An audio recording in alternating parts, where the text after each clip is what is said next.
Well, welcome everybody to this live session of the Thriving Farmer Flower Summit. We are so excited that you're going to be joining us here.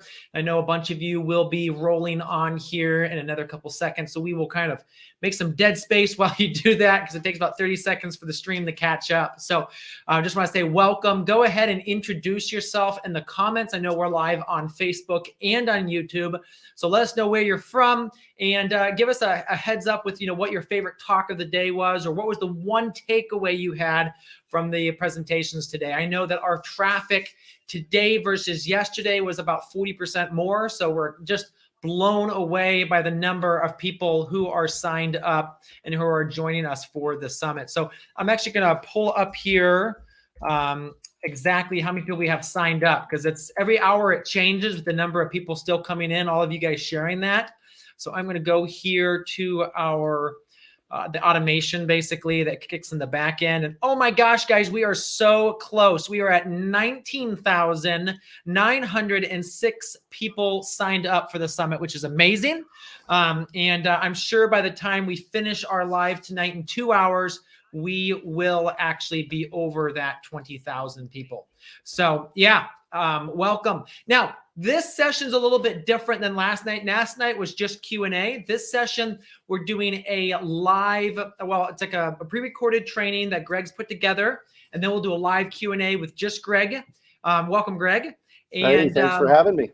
Absolutely. And then we'll actually bring on a bunch of the other speakers, and we'll do live Q&A from 8 to 9 p.m. So, Greg, I'm going to do a little intro about you, what they sent over. And I actually know this absolutely be true from just talking to you, listening to your podcast and all that. The question you ask is, what if there was a garden and fruit tree in every single yard? That's the question that Greg ponders every day. For over 30 years, he's been working on one of Phoenix's first environmental showcase homes for urban farming. His quarter-acre yard features a primary edible landscape with over 50 fruit trees, rainwater and gray water harvesting, solar applications, and extensive use of reclaimed and recycled building materials. In 2003, urbanfarm.org was created as an online portal for urban farming education. Then in 2015, Greg created the urbanfarmpodcast.com that is just 6 years, has released over 600 episodes, amassing over 2.8 million listens to date. On his days off, he hangs out in his garden with Heidi, his sweetheart, Kismet, their pooch, creating new projects and catching some rays.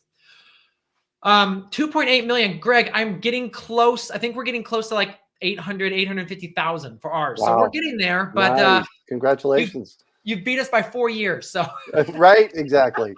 Well, and with COVID last year, everything exploded.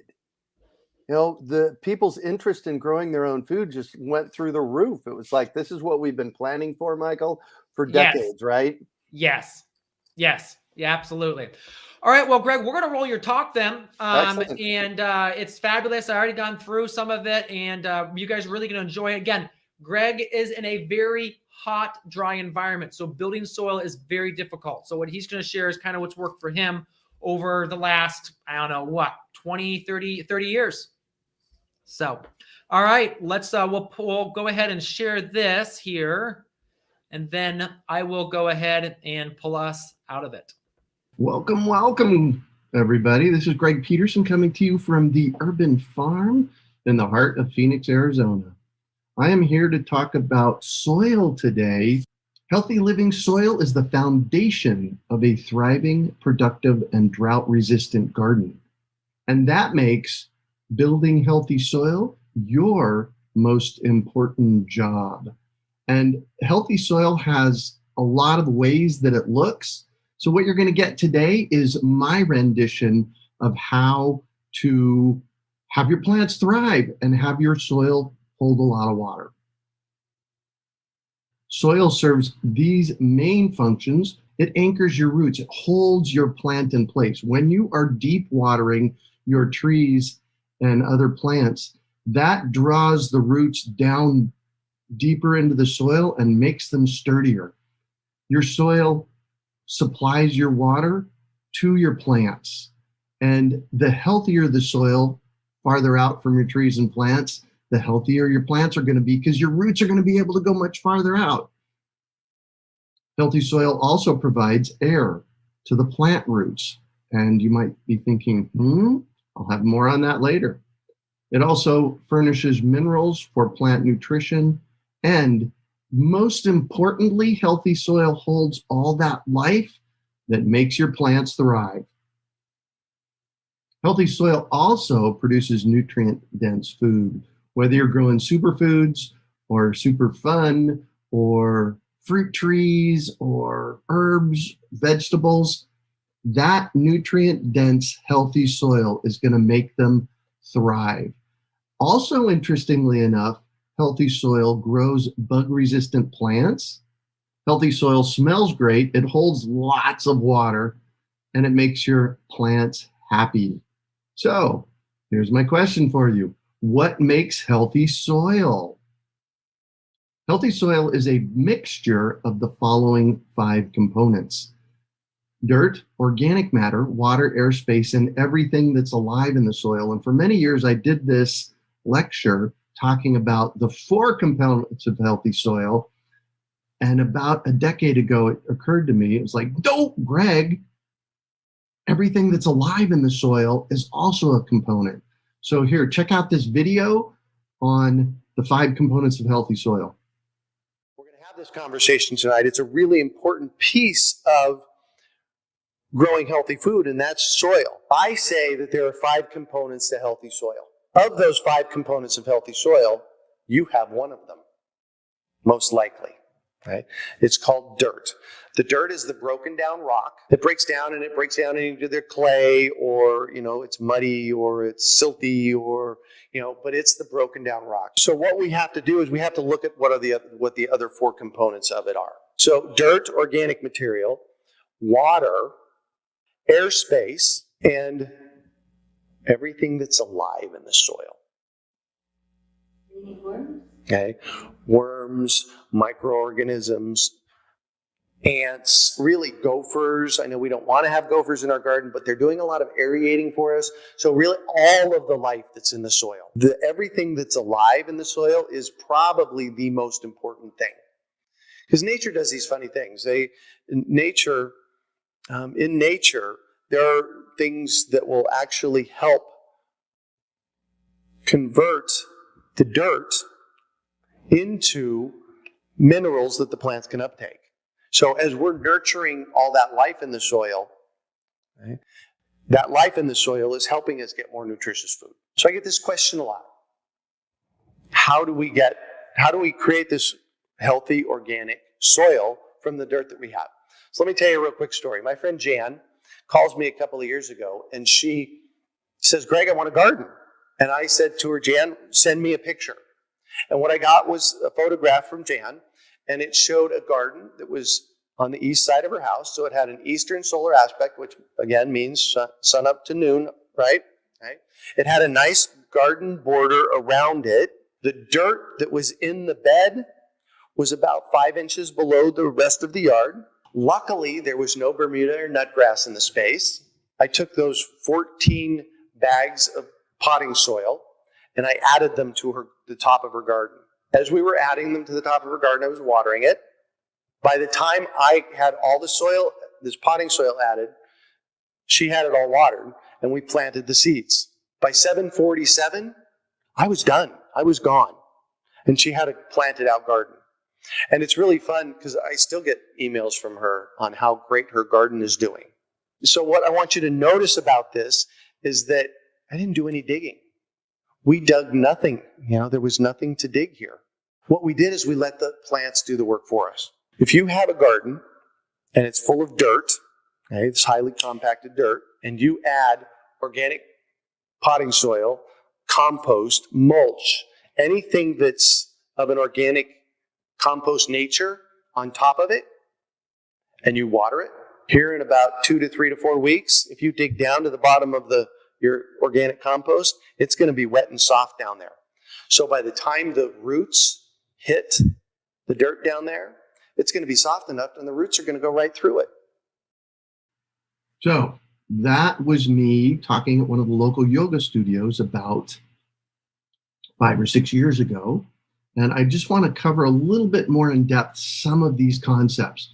So building healthy soil starts with dirt. Dirt is broken down rock. It provides your micronutrients for your plants. But if that's all you have is dirt, good luck. You're not going to be able to grow much of anything, because usually dirt is highly compacted, and so the water can't get in, the air can't get in, and the plant roots can't harvest the nutrients out of the soil. Here's one caveat. When you are buying garden planting mix, garden soils, you don't necessarily need to buy dirt. You already have plenty of dirt. The other components that are missing are your organic matter, your organic materials, and that's what we really encourage you to be buying if you're going to be buying garden soils. The airspace in the water is really important. Airspace with highly compacted soil, the roots can't get in and they just won't grow.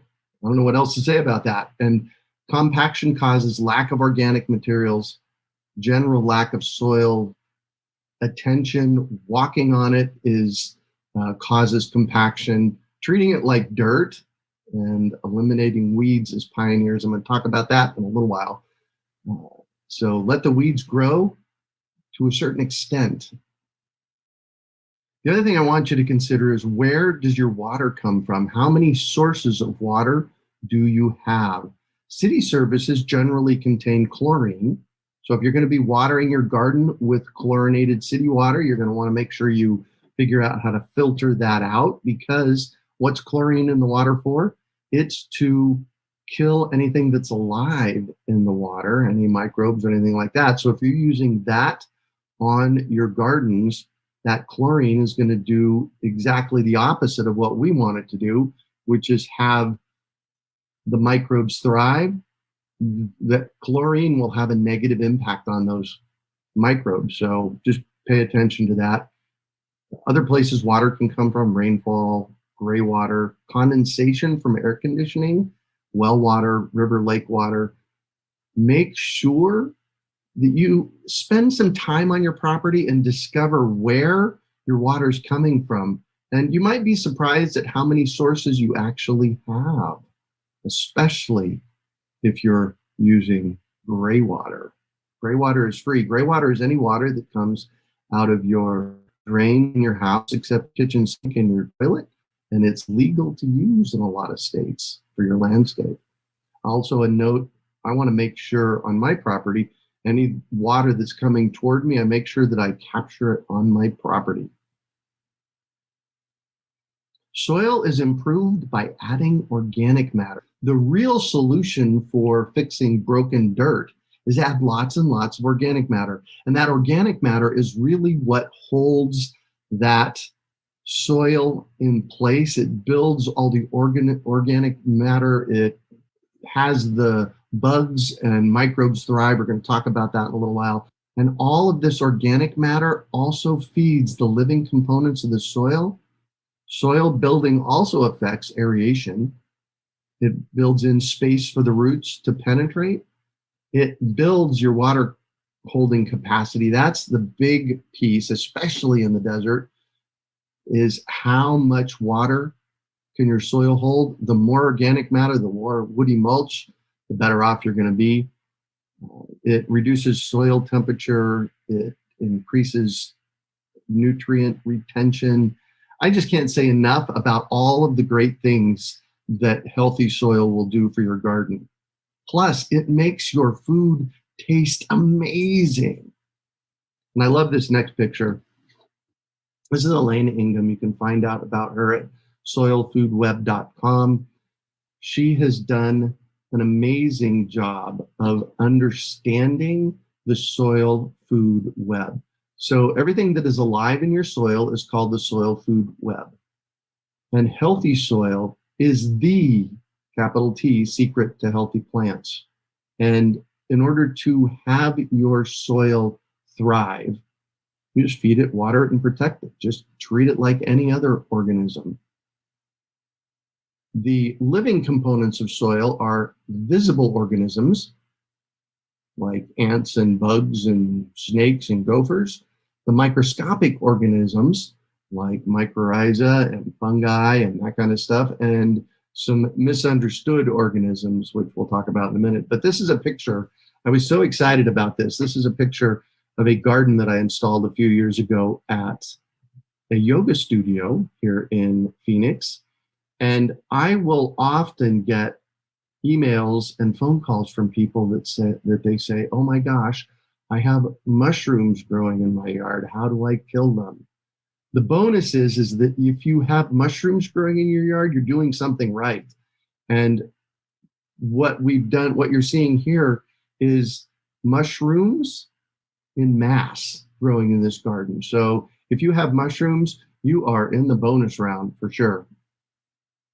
Diving in deeper about what soil components are, the alive part, and the visible are your worms and bugs and gophers, ants, that kind of stuff. So if you have an ant problem in your yard, know that what they're doing is they're digging pathways for air to get in and water to get in. So it might not be as bad as you think. Then there's the microscopic bacteria, nematodes, protozoa. That's there, and there are different ways that we can add that into the soil, along with fungi, mushrooms, mycelium, those kinds of things. There's things that you can actually do to add these, but the first step is lots and lots of woody mulch, lots and lots of organic matter in your soil. So this is what the food web looks like. And the different things that a food web will do is, to me, it's mind-blowing. So it sustains biological activity and builds productivity into the soil. That means the more biological activity you get, the more biological activity you get. And there's this fancy thing that happens with plants and the biology in your soil, and they actually work together as friends, where the mycorrhiza and fungi and that kind of stuff can actually attach to roots of the plant and have the plants reach farther so that they can collect nutrients out farther. Plus, all this biological material helps break down the nutrients in the dirt for the plants to uptake. And a complex food web system regulates the flow of water and dissolved nutrients. That's the nutrients I spoke about a moment ago. It filters and degrades pollutants. It's amazing to me how well healthy soil cleans up its own space. It's really amazing. And then it buffers. I often get this question. People will ask me, "Hey, my pH is way off. How do I fix it? What do I throw at it?" And what I tell them is throw compost, throw woody mulch. The more organic material that you throw at it, the more in balance it gets. I've seen it happen over and over and over again. The thing is, healthy soil doesn't happen overnight. And your first gardening season may not be your best. A lot of people find that. It takes time to adding organic matter year after year after year for your soil to pop. And one of the things that I do here at the Urban Farm is I'll just add 2 to 4 inches of compost right on top of my garden bed every year or every other year. And I don't even dig it in. I just add the compost and then I plant. And over time, what that has done in my front yard is it's given me a good 16, 18 inches of topsoil. And I love this meme from Kari Spencer over at the Microfarm Project. You should check her book out and check out what she's up to. Loam wasn't built in a day. Love that. Here's ways to feed your soil web. Add mycorrhiza. You can actually buy bagged mycorrhiza and liquid. Some places like Arizona Worm Farm here in town has compost tea that has live microbes in it. So wherever you are locally, check out with your local urban farms and see if they have a compost tea that you can buy and spread in your yard. Another great thing that helps build your soil is adding worm castings. Now, worm castings are called gardener's gold. in our industry, which is absolutely amazing. And the cool thing is often Gardener's Gold has worm eggs in it. So by adding worm castings or worm poop to your garden, you're adding worms just magically. It just works. Adding lots and lots of organic matter and mulch, as I mentioned earlier, composting, adding animal manure. If you're going to be using cow and horse manure, find out what they're feeding the cows and the horses. I had an experience here a few years ago at the urban farm where I went and got a truckload of horse manure at a local farm, and I brought it in and I put it in one of my garden beds, and by the end of the season I had an amazing green lawn growing in that garden bed. It's like, what happened there? Well, they were feeding the horses Bermuda hay, which had Bermuda seeds in it, so they pooped out the Bermuda seeds, and I brought it here in the manure and put it right on my garden. So be aware of that. Then there's green manures, cover crops, grasses, ryegrass, grains, legumes. For those of you in Phoenix, you've heard me talk a lot about cowpeas, sweet potatoes. All of these are green manures that can be planted out on top. And then usually what I do with the cowpeas and the sweet potatoes at the end of the season, when they die back, they become my top mulch, or part of my top mulch for next season. There's rotating crops that will help build your soil health, companion planting, integrated pest management for sure. That's called IPM. IPM, I did a whole class when I was in college on IPM, and it's a process by which you manage the pests in your garden by not using pesticides or herbicides first. You stand back and put together a whole pest management plan. Now, the cool thing here at the Urban Farm is that I have been organic for 32 years, and I don't have a bug problem. I have a little bit of a grass problem with nutgrass and Bermuda grass, but I just have to go in and dig that out occasionally. But I don't have a bug problem. And a big reason that I don't is because I've been organic and I've let the nature come into balance in my space.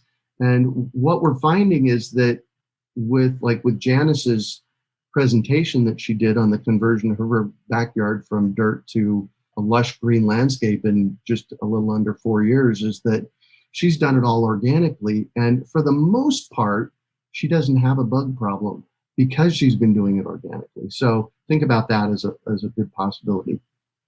And mulch types: leaves, compost, wood chips. This happens to be a truckload of wood chips that came in from chip drop, ash from fires, manures, mature plants.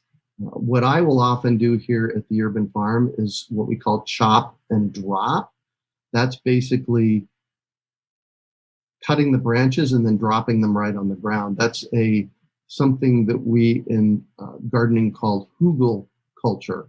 Hugel culture is the process by which you either plant the branches in the ground or just pile them on the ground and let them break down over time. It works amazingly well.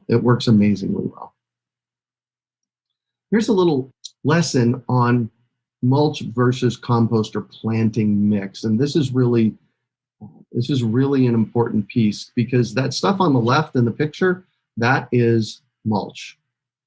And when you're buying materials for your garden, you want to be really cognizant of what you're buying.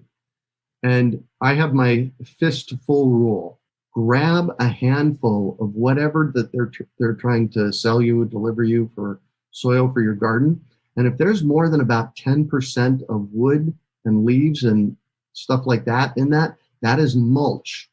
And you never want to use mulch in your garden beds, because that mulch steals the nitrogen from the plant. So if I put something like what's on the left side there in my garden beds and added a lot of it to my garden beds, my plants may suffer from that. So the one on the right-hand side, that is composted planting mix.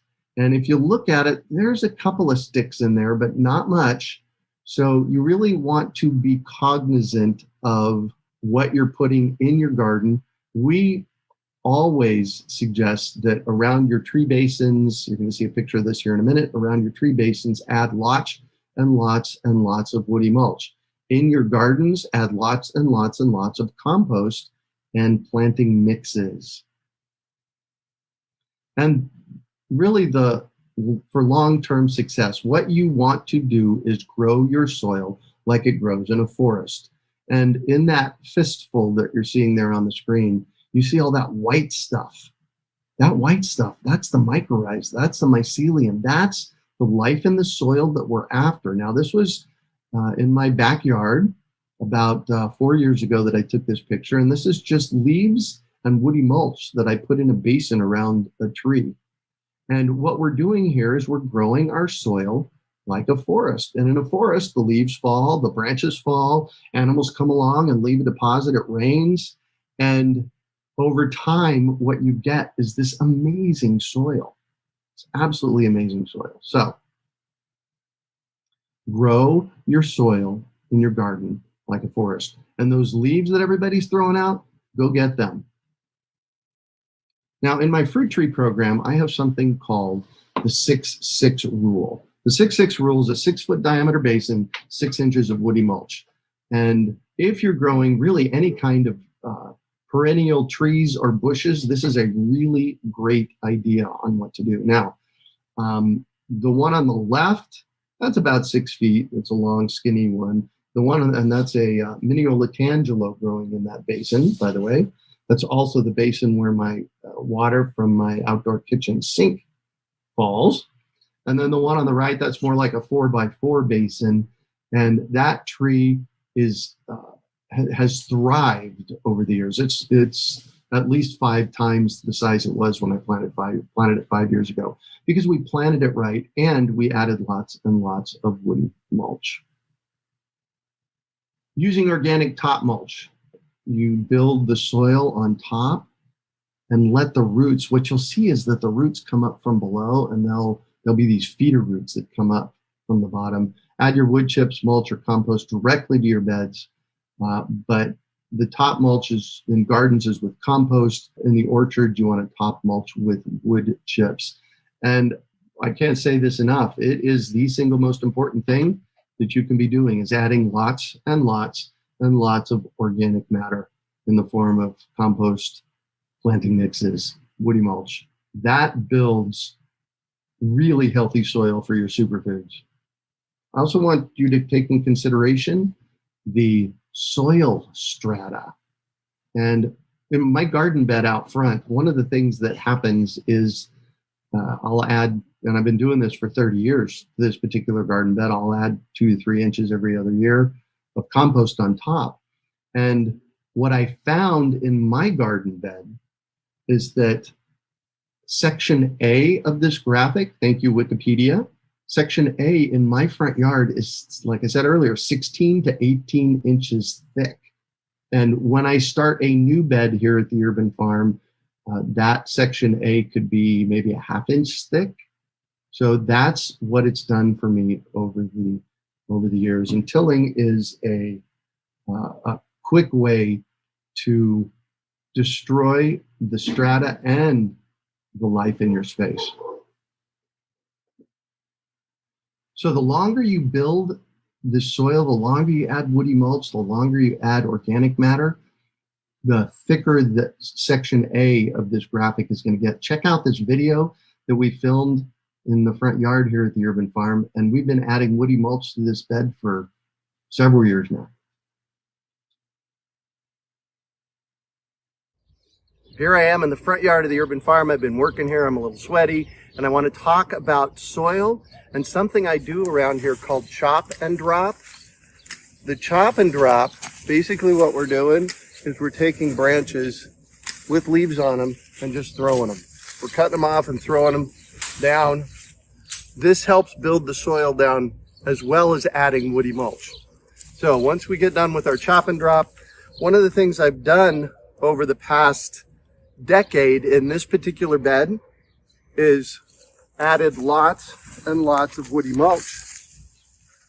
And this came as a surprise to me today when I brought my shovel out here and put the shovel down, and it went the entire length of the shovel. I was like, wow, look at that. So, and this is just from me adding woody mulch over the past decade in this bed. So I want to show you what we're running into down here. So come on down. As I pull this up, so the first layer, that's still a lot of woody mulch. Then the second layer is starting to break down more like soil. And you can start to see there's roots in there. We might run into some mycorrhiza and other stuff. But look at this soil here. This is the soil column right here. So I see some bugs, there's some roots, there's a rock. But this is what happens. That's what happens to your soil when you continuously, over the course of a decade, add woody mulch. Just do yourself a favor, add lots and lots of woody mulch, and you can get this too. Enjoy the summit. One more thing that I want to touch on really quickly is two of the most damaging gardening practices to avoid: over-tilling your yard. When you have that soil strata that's built really nicely, there are different life organisms in each of the layers. When you're actually tilling it, you're mixing up those layers and you're killing the life in the soil. So till as little as possible, and if at all possible, do not use chemicals. This is what chemicals can do for our soil. It kills the life in the soil when overused. And most people, when they're buying some kind of something at the big box store, they don't follow the directions. So the runoff and pollutants of streams and rivers is huge, and it pollutes the soil. It's not a good thing. So as you can imagine, I'm an organic guy. I've been organic here at the Urban Farm for 32 years. I've actually been growing organically since 1974, before it was cool to grow organically. And so there you go. Greg's Healthy Soil Hacks. Let me just talk about these real quickly. I mentioned in my first video, Jan's no-dig garden and how quickly we put that together. Perry, this is my friend Perry, her almost instant box garden. That was a box garden that she and I put together in her backyard on a gravel foundation in about 4 hours, about 10 years ago. And the cool thing is she still grows in it every year. Now, we can use wood in our dry environment here. And if you're in a really wet environment, you probably will have to use block or bricks or something like that that are going to stand up. But the wood works really well here in the dry area. And I mentioned earlier, let the weeds arrive. What does that mean? Well, I am a fan of weeds. Weeds are pioneer species. Now, they can get out of control, that's for sure. They're pioneer species. That means they show up first and they do the heavy digging. So if you have a mallow plant, let's say, growing in your front yard or garden, mallow has a good tap root on it. If you let it get to be 2 feet tall, take it out before it seeds, and right when you're getting ready to take it out, you go an inch below the soil and you cut it off. Use a knife or a weed digger to cut it off. Leave the root in the ground. And what happens is that root rots because you cut the top off. The growing point of your plant is called the apical meristem. And when you cut the apical meristem off, you've essentially killed the plant. So by leaving that root in the ground, you just put a nice big piece of compost in the soil. Because what it'll do is it'll break down over time. It adds organic matter. It opens up an airspace for air to get in and for water to get in. And then there's something really cool that I learned many years ago in my permaculture design course. It's called sheet mulching or lasagna gardening. And that's a great thing to do. You need a lot of materials to be able to do it, but sheet mulching is fun. If you go to healthysoilhacked.com and you'll get a video from me on sheet mulching. So there you have it. Today, what I hope to have communicated is the importance of building healthy soil. And the healthier your soil, the healthier your plants are going to be, the more water it's going to hold. And there you go.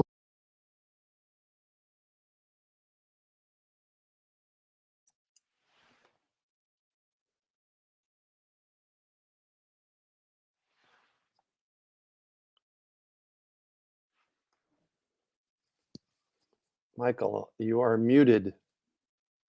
Hold on. I'm muted. There we go. There we go. Start over again. What I was saying is our viewers just kept going up and up and up the entire time, which is awesome. Nice. Means that you're very interesting and people are fascinated. And did you see the comments going crazy? I don't have access to the comments yet, or maybe that's the private chat. Hold on. So there yeah, they are. All right. Wow. All right. Cool. Yeah. So they've been going crazy. I've been catching some of them and pulling them aside for questions for you. Excellent. But you did want to share that link. You said the healthy soil link. Yeah. Healthysoilhack.com, the one I mentioned. All right. Thank you, Mike. Mike says, love the talk.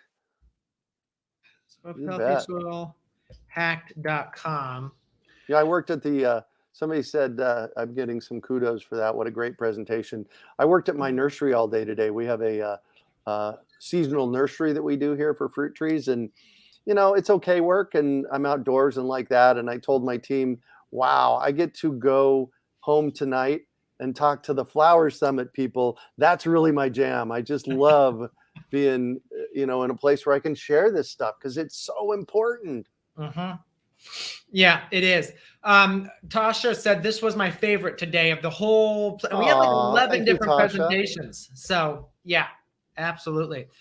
Michelle says, can we show the world this? Absolutely. Yeah. Go ahead and share this link. That's a great thing. Actually, go ahead right now, folks. Share this link. The stream. We're going to be going for another hour and a half or so. So there's going to be some fabulous information. So go ahead, hit the share button, share it with your friends, share it to a gardening group. If you're part of any gardening groups, share this into there. If you're a part of any flower groups, go ahead and share this in. Let people understand. Again, first half hour is all about soil. Now Greg and I are going to do a back and forth and just talk about soil and get some questions answered.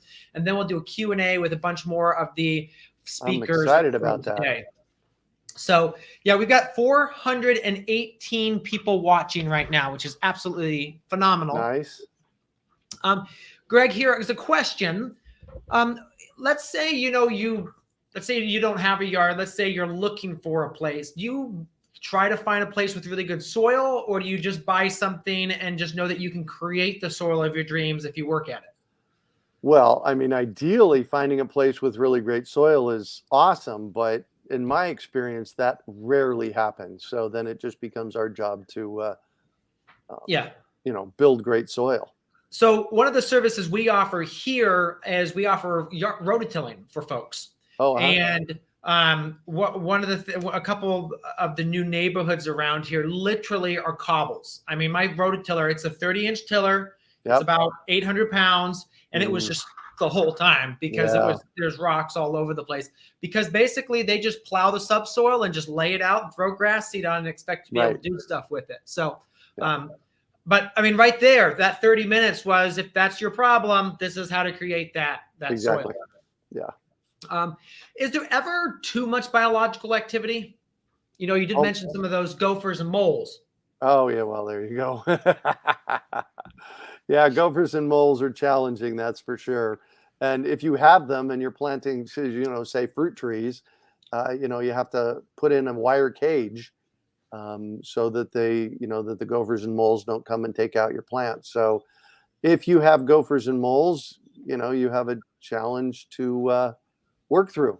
Mm-hmm. Yeah, absolutely. Now I see a question here that says, I'm not capturing rainwater because of the mosquito problem.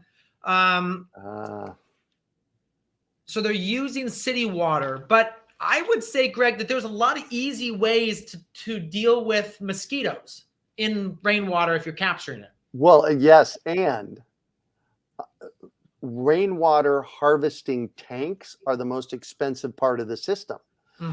And so we actually do a water harvesting summit. And one of my big things that we share in our water harvesting summit is harvest the rainwater and plant it in the ground.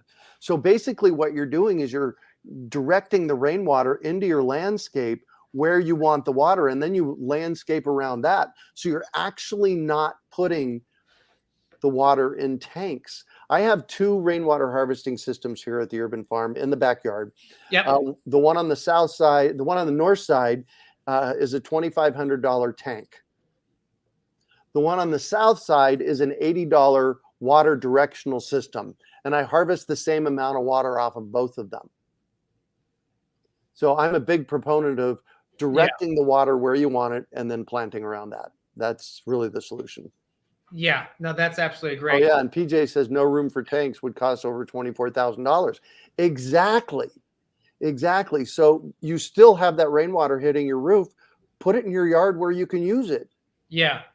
Well, so here's the thing. Here's, I think, is the best of both worlds is if you got downspouts, have some laterals running from your downspouts, and then, as you said, plant around that, build massive amounts of organic matter, and that organic matter will just soak up that water and hold it for a couple weeks. If you build, those piles of compost, again, you talked about woody material that is for that type of thing, mountains of woody material. I mean, you can go a foot deep easily with that woody material. So this is really interesting, Greg. We put a new bed in this year at the end of our parking lot, and I had some calla lilies, the big tall, they get up like yay tall. They're beautiful. We have the old fashioned red ones. Well, I'm lazy. So I just dug a hole in the mulch, dropped the thing in, put the thing over, and then I threw a little bit of chicken fertilizer, and I didn't touch it the rest of the season. They literally were 7 feet tall, and the mulch, I have to literally say, because we had drought for 6 weeks this summer, and those things literally just turned the bottom 6 inches of the mulch turned into soil, and it was beautiful and dark and just so good.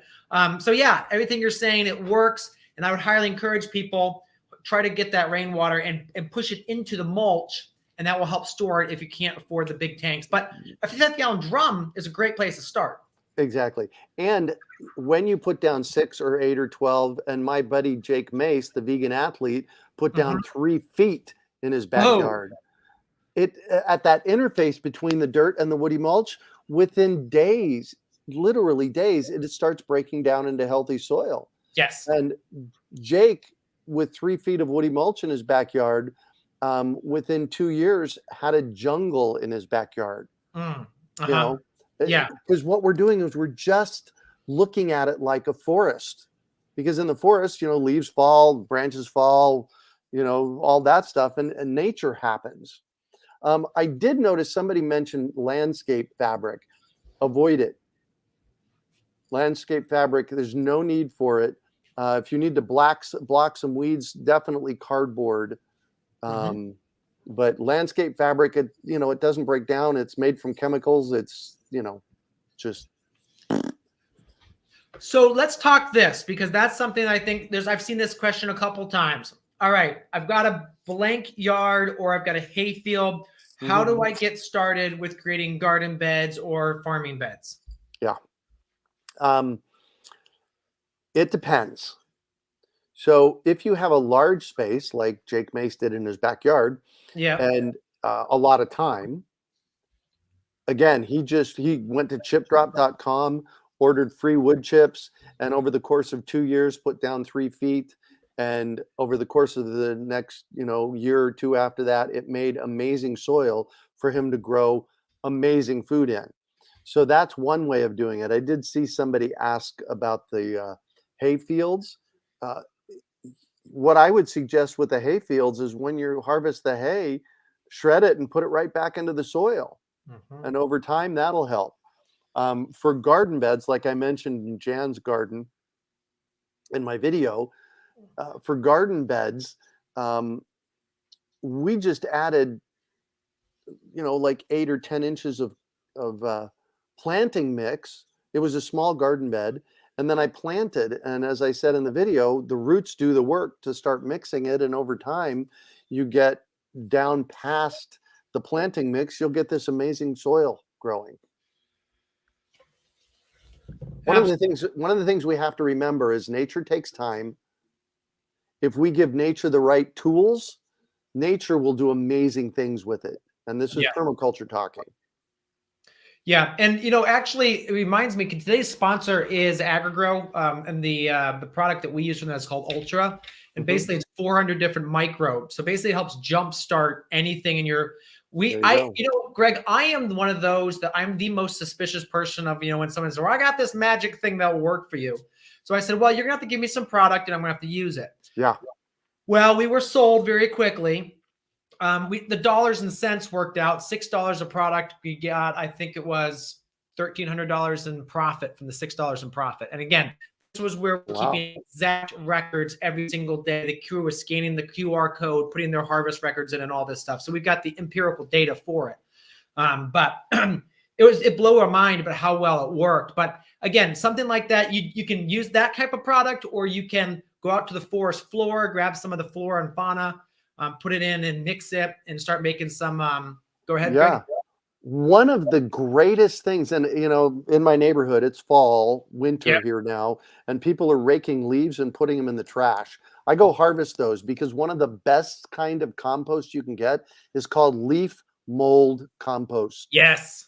Yes. Yes. I've got my neighbors trained. So I live in an urban area. There's 24 houses on my street, and I've got several of my neighbors that bring me their leaves in the fall and winter. It's like, yes, that's what we need. Yes, we have the city next door brings us all their chopped leaves. Yeah. So literally they bring us 20 to 30 dump truck full that are compacted and shredded. Oh my God. How cool is that? I have a massive windrow. And we actually, Greg, in the fall, we put to bed all our onions and our garlic with that. So we have a manure spreader we've set up exactly to go right over the beds and drop it right on the beds. Nice. And then the rest will just sit there, and over the winter it'll cook, and in the spring we'll roll it again, and then we'll use that right as compost. It's again, within 6 months, it's beautiful, beautiful compost. Right? Yeah. Now, another thing too, people keep talking about the chip drop. We've never been able to make it work here, and it may just be us. But again, I will chase tree trimming trucks. Right. And Greg, I have right here. I don't know if you can see that. It says we pay for wood chips. So I take these cards with me and I chase down the tree trucks and I say, hey. Oh, nice. I will give you $10. I will buy you a case of beer, whatever it takes to bring those chips over. So yeah, we're trying to just onboard the carbon all the time. Exactly. How big does a compost pile need to be? I have a whole class that I give. It's called non-composting, because composting isn't easy. Yes, composting, to really do it well, you need 4 by 4 by 4, 4 feet by 4 feet by 4 feet. And when you do the math on that, that's 64 cubic feet of material. Yep. And so what I suggest that people do is get a worm bin. If all you have is kitchen scraps, get yourself a worm bin and put the kitchen scraps in the worm bin. And, after 3 or 4 months, you are going to have some of the best compost for your garden called worm poop or worm castings. If you have enough room, get chickens. So that's my number 2 suggestion for people that want to do composting. If you have enough room, because the chickens process that food waste into a really nice nitrogen dense fertilizer. Number 2. Number 3, something really easy to do is called pit composting. Basically, you just dig a hole, put it in the hole and cover it up. That's the simplest way to compost. Now, all that being said, to answer the question, I say you need a 4 by 4 by 4. And that's a lot of a material. And what I do here at the Urban Farm is I actually harvest food waste, 10 5-gallon buckets a week from a local restaurant. Okay. That's what we're doing to make it So thermophilic, that's hot composting, thermophilic composting, it's hard Yeah. to stay on top of. So Yeah. And again, if you are going to decide you do want to do a compost pile, one of the easiest ways is to find some non-treated wood pallets and create yourself that 4x4x4 yep, square. exactly. And then you can line 3 of them up. And if you want to, again, do a second turn, you can turn from one to the other. Again, Greg and I both don't like that. We like to do the other types because it's a lot easier. But if you do want your cute little compost pile, those pallets can make it quite nice. Yep. I've done that before. It works really well. Yeah.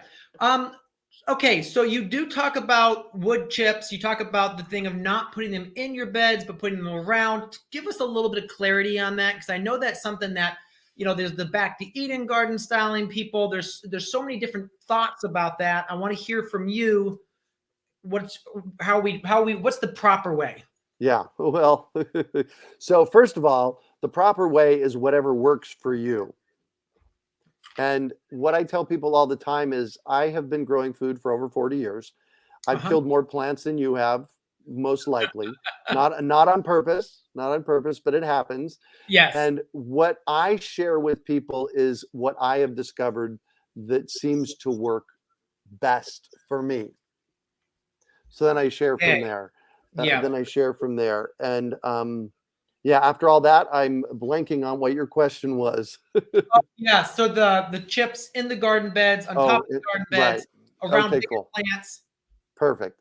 So I only add compost or planting mix to my garden beds, because what happens is when you put woody mulch in your garden beds, the woody mulch takes nitrogen to break down. Mm-hmm. And so it's swiping the nitrogen from the plants. Now, some people put the woody mulch on top to hold, especially in the desert, to hold in water. You have to just be real careful. You have to go scrape it back later. One of the things that you can do, and I saw in the question Q&A earlier about putting a green cover crop in. There are some nice green cover crop weeds that grow here in the low desert where I'm at, that I just let grow because they grow 2 to 3 inches above the ground. And my kale and broccoli and my wintertime crops will grow 6 to 12 to 18 inches tall. Mm-hmm. And that helps as well. So cover crops are great. And we use woody mulch in our pathways and our basins around our fruit trees. Okay, so that's the 2 places that use that. Absolutely awesome. Okay, that's good, and I think that makes sense for most people too. Pathways is great because it holds moisture, and it does slowly rot, and then the worms pull some of the most rotting stuff back out into the beds. Exactly. Which I say you can kind of see if you do a cross section, you just see like basically garden soil, and it gets darker and richer as it gets closer to that path, which is amazing. Yeah, exactly. Yeah. Are there any things you avoid? You did mention the Bermuda grass. Try to be careful about that. Are there anything else you avoid bringing on farm? Anything that's invasive. So the thing about Bermuda grass, and I saw something fly by. Somebody was asking about how do you get rid of Bermuda grass. The only way that I've found to effectively get rid of Bermuda grass, well, there's 2 ways. I don't like the second one all that much. The first way is you just have to dig it out. The thing about Bermuda grass and other invasive types of grasses like that is they grow by something called a stolon, stolin, and stolons grow underground. So you can't pull them out. What you have to do is you have to dig it up and then tease them out. So that, because if you leave one of the stolons in the ground with one node on it, because that's where the grass grows from, it's the nodes. And if you look at a branch of a tree, every time there's another branch or a leaf, those things are called nodes. And if you leave the Bermuda grass in the ground with nodes, just one node, that'll sprout another Bermuda grass. So digging it out is really important. And what I've done in my front yard, in fact, this is my front yard and behind me, what I've done in my front yard is I put down weed walls. And basically what that means is I put a concrete footer down 16 inches to separate my lawn from the garden bed, and that Uh-huh. really effectively keeps the invasive weeds out. So I mentioned that I have a second way of getting rid of Bermuda, and the other thing we deal with here is nutgrass, and that's something called solarizing.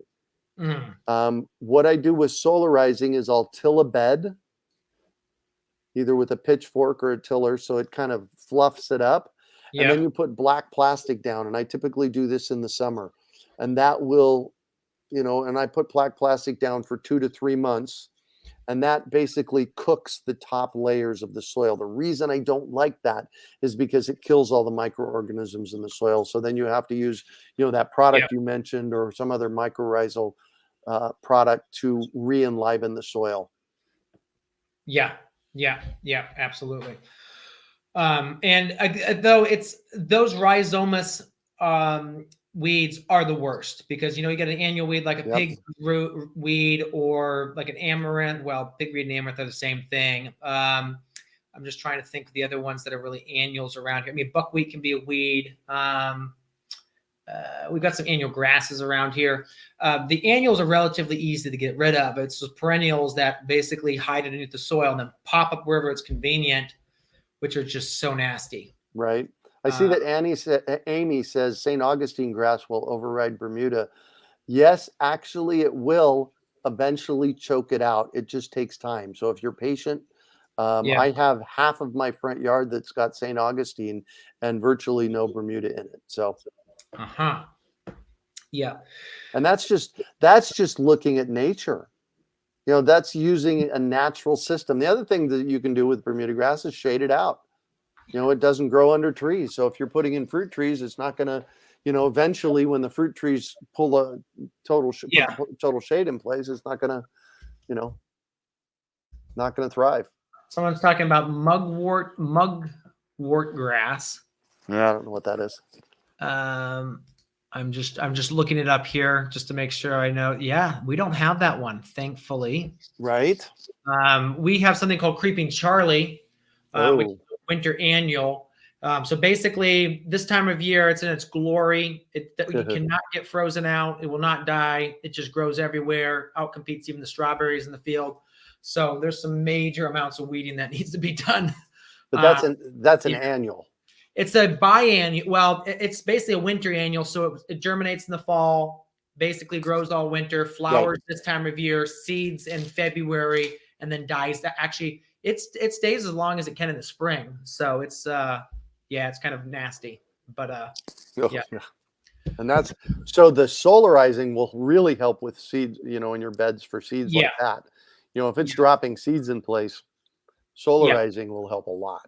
Absolutely. Yeah. Well, the goal is to hand weed most of it out. So we just don't even doesn't even drop seeds. But this time of year, I don't have a lot of motivation to go out and weed in the cold. So if I can avoid it, I do. So. I love it. Lachelle says, yeah, Creeping Charlie. I tarp it and then flame it and then tarp it again. Oh, yeah. Yeah. Yeah. All right. Last question here, Greg. Cover crops for between flower beds or rows. Do you have anything you like there, or you just focus on the chips? I'm mostly focused on chips. And that being said, we have a voracious growing cowpea. It's the Rio Red cowpea that I have naturalized to my yard that loves to grow, and it grows from about March through to about November. It's a nitrogen fixer. And so that, that's what we use. And then, I just basically harvest it all in November when it dies back and throw it in the compost bin. And it becomes my, my brown for these 10 buckets a week that I get from the restaurant. Okay. Yeah. It is not, Erica says is invasive. It is not invasive. No. It's a very nice cover crop. Yeah. We really like that here too. All right, Greg. Well, we can't thank you enough for your presentation and then your Q&A. This is great information on all things soil and dealing with weeds. And I'm always amazed by what you can do there in the desert, because I've been there to Phoenix and I just know, it's kind of a wasteland. Yeah. Yeah, it is. And I've been gardening here since 1974. Yeah. Yeah. That's amazing. All right. Well, again, thanks so much, Greg. You want to stay around for the next hour? Yeah, Q&A, I love all this. right. Man, All right. I just want to do a shout out. We were in, you and I kind of overlapped on a summit last summer and just Yes. magically got to talk to Stacy. So it was the three of us on for an hour doing Q&A, and that I loved that. So yes, that was a lot of fun. That was a lot of fun. Yeah, we just I remember I told you that I was supposed to be on a completely different hour. Right. And then somehow the Google Calendar invites, I don't know if I moved it around, because you can do that if you're not careful on Google. Yeah. I popped in, you were doing your thing, and I was like, well, I'm here. Let's do it. We made it happen. It's most fun, man. Collaboration is really the way we're going to fix our food system. We have to be working together. So yes. Yeah, I'm in. Let's do it. All right. Well, we're going to bring on Jessica and Betsy, Jessica. Hi. Oh my gosh, Melissa. Hi. Oh, I love that flower therapy. Yes, and we got Barbara too. All right. Well, welcome everybody. I don't think I'm going to introduce you all because everyone's been introduced to you all day today. We had a lot, let's put it this way, we had a lot of people on our website all day long, and thankfully we created a new platform this year. Simplero handled it very well. We only had a blip for 5 minutes yesterday, but other than that, everything stayed up, which is good because with the amount of traffic on it, it was scary.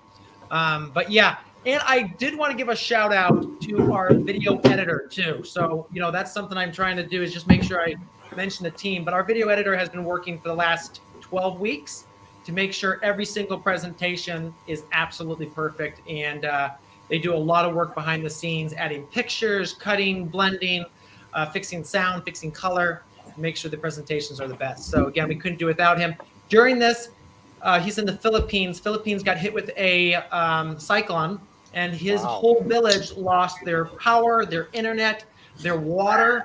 So he ended up moving halfway across the Philippines so he could basically spend the last 2 weeks editing again, because he's like, I know this needs to happen, so we're moving my entire family so that I can make it happen for you guys. So yeah, he's fabulous. We couldn't have done it without him.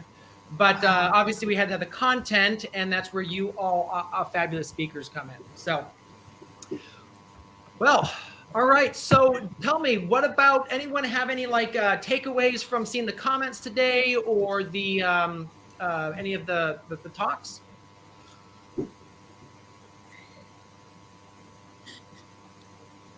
Okay, I'll start. Okay, not everyone wants.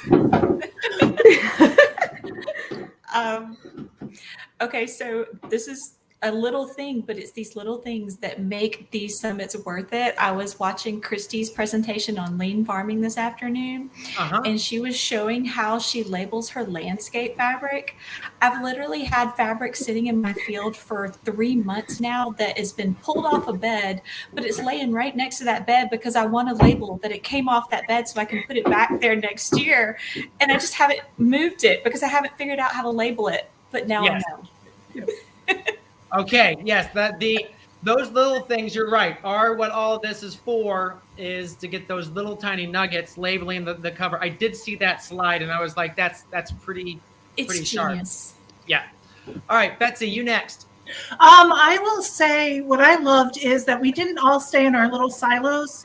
Like, we all kind of talked about various stuff. Like, I talked about CSAs, even though someone else is carrying CSAs. There's several people talking about bouquets.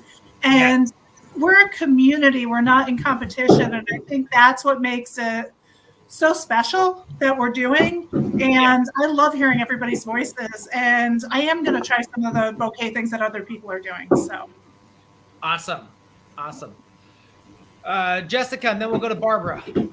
Well, I'm going to be the fun one that says that I stood in line all day today for my booster. So I'm really glad that I have the recordings to go back now and watch and catch up. So I'm going to have serious FOMO while you guys give me the highlight reel.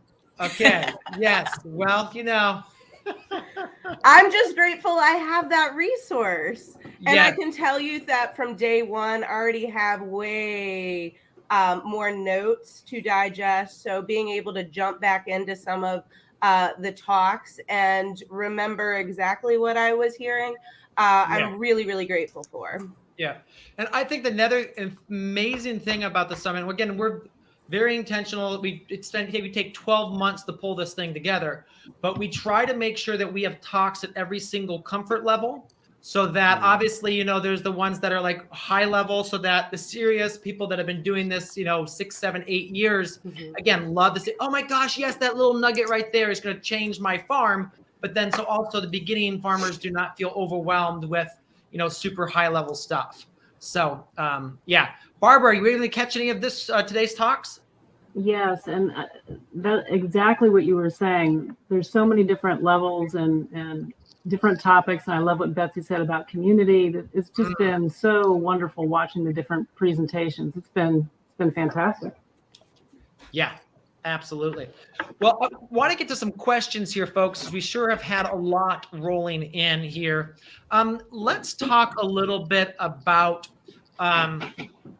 bouquet making, because I think that's something that people are, you know, that's the kind of thing that allows you to take, you know, something doesn't quite work out, you can still pull the bouquet together. You know, for the first person starting out, how many flowers should they plant at a minimum to make good bouquets?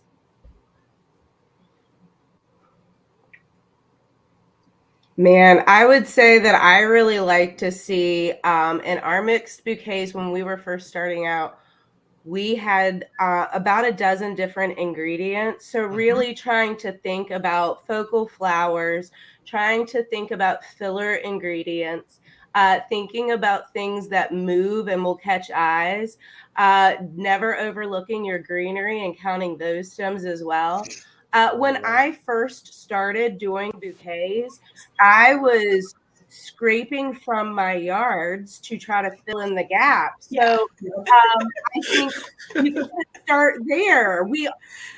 Some of us move to places that have some established landscape, and we start to rob that, and we get the bug, and then we start planting. And I think the next step from that is you buy some beautiful seeds. Probably your eyes are bigger than your beds, and you end up with a few too many.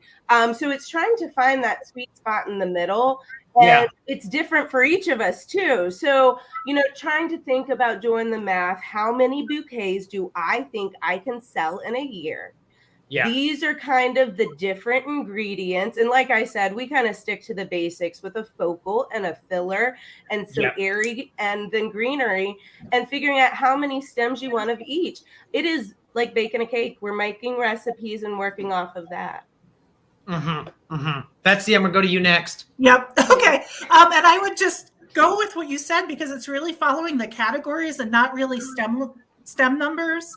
So whatever the categories that you create for yourself, you can follow mine, you can follow whoever's, is, you know, starting with those categories, but then also looking at seasons. It is easiest to start in summer and fall with the tender annuals, and that's what you should be doing your first year. Second year, you can start adding those hardy annuals in, and don't even try to do what I call June, which is the early stuff, until you've been doing it for a while. And I get a lot of new farmers who, you know, talk to me and they want to do it all from perennials. And you need to start with the annuals, and then you can add perennials in, because most of those are one-hit wonders, opposed to the cut and come again. So, I mean, you need all of that stuff, but start with the tender annuals. Well, like, you know, irises are a very specific thing. Peonies, very specific, although you can hold those for a little bit longer. Those annuals. Again, I'm the guy that loves the perennials because I plant it once and then I just have the crew mulch it, and they keep coming back. But, yes. But on that sort of, you know, Betsy, as you were saying, kind of on that same note, those annuals are a great place to start, because it's the lowest investment to begin with. And these plants are actually not made to live longer than a year. So, you know, there's less pressure as a beginning grower when you're wanting to kind of figure out what your recipe is looking like and being able to try different annuals. I think that's a really great way to start kind of formulating bouquet recipes. And one more thing is, as we're saying, we need fillers in, herbs are great fillers. And I think that's where people should be starting for fillers is with the herbs. Basils were amazing for us this year. We had no idea, and they were like, "Whoa, this is awesome." I actually want to jump in on oregano. Sorry. Yeah, Yeah. I want to jump in on this one because I have oregano growing wild here at the urban farm, and basil and cilantro, and they are amazing pollinators. So they bring in the pollinators like mad, and I would really encourage people that are growing flowers to save some of your seeds. Let some of the plants go to seed so that you start saving your own seeds year over year, so you don't have to buy them anymore. And when you bring in the pollinators, that helps a lot. So one of the nice things about the herb is the different smell profiles too. Absolutely. Yeah, that's what I was going to say. It definitely hits the consumer on a different sensory level. So when you start incorporating those things, and I think just like Greg said, you now have an extra level to your story to tell. We can talk about the pollinators. It's not just the good things they do for you. You can tell them and make that part of the Bouquet story when you're sending them out to your customers. Absolutely. Absolutely. Melissa, what do you got for us? So in regard to the herbs, garlic chives are a really one of my favorite ones because they're perennial in my climate, which is 7B. But they're dead easy to grow. They're gonna flower kind of in August, at least down here, which is a time when you're getting kind of tired of a lot of your annuals, and they're just so simple. They're also a really good crop to have on your farm because they're a good companion planting. They tend to attract aphids to them. So I used to plant them around roses back when I grew roses. Like a lot of herbs can be like that. So they can be beneficial as far as adding into a bouquet to be great filler and scent, but they can also be really helpful just as far as your pest control on your farm goes.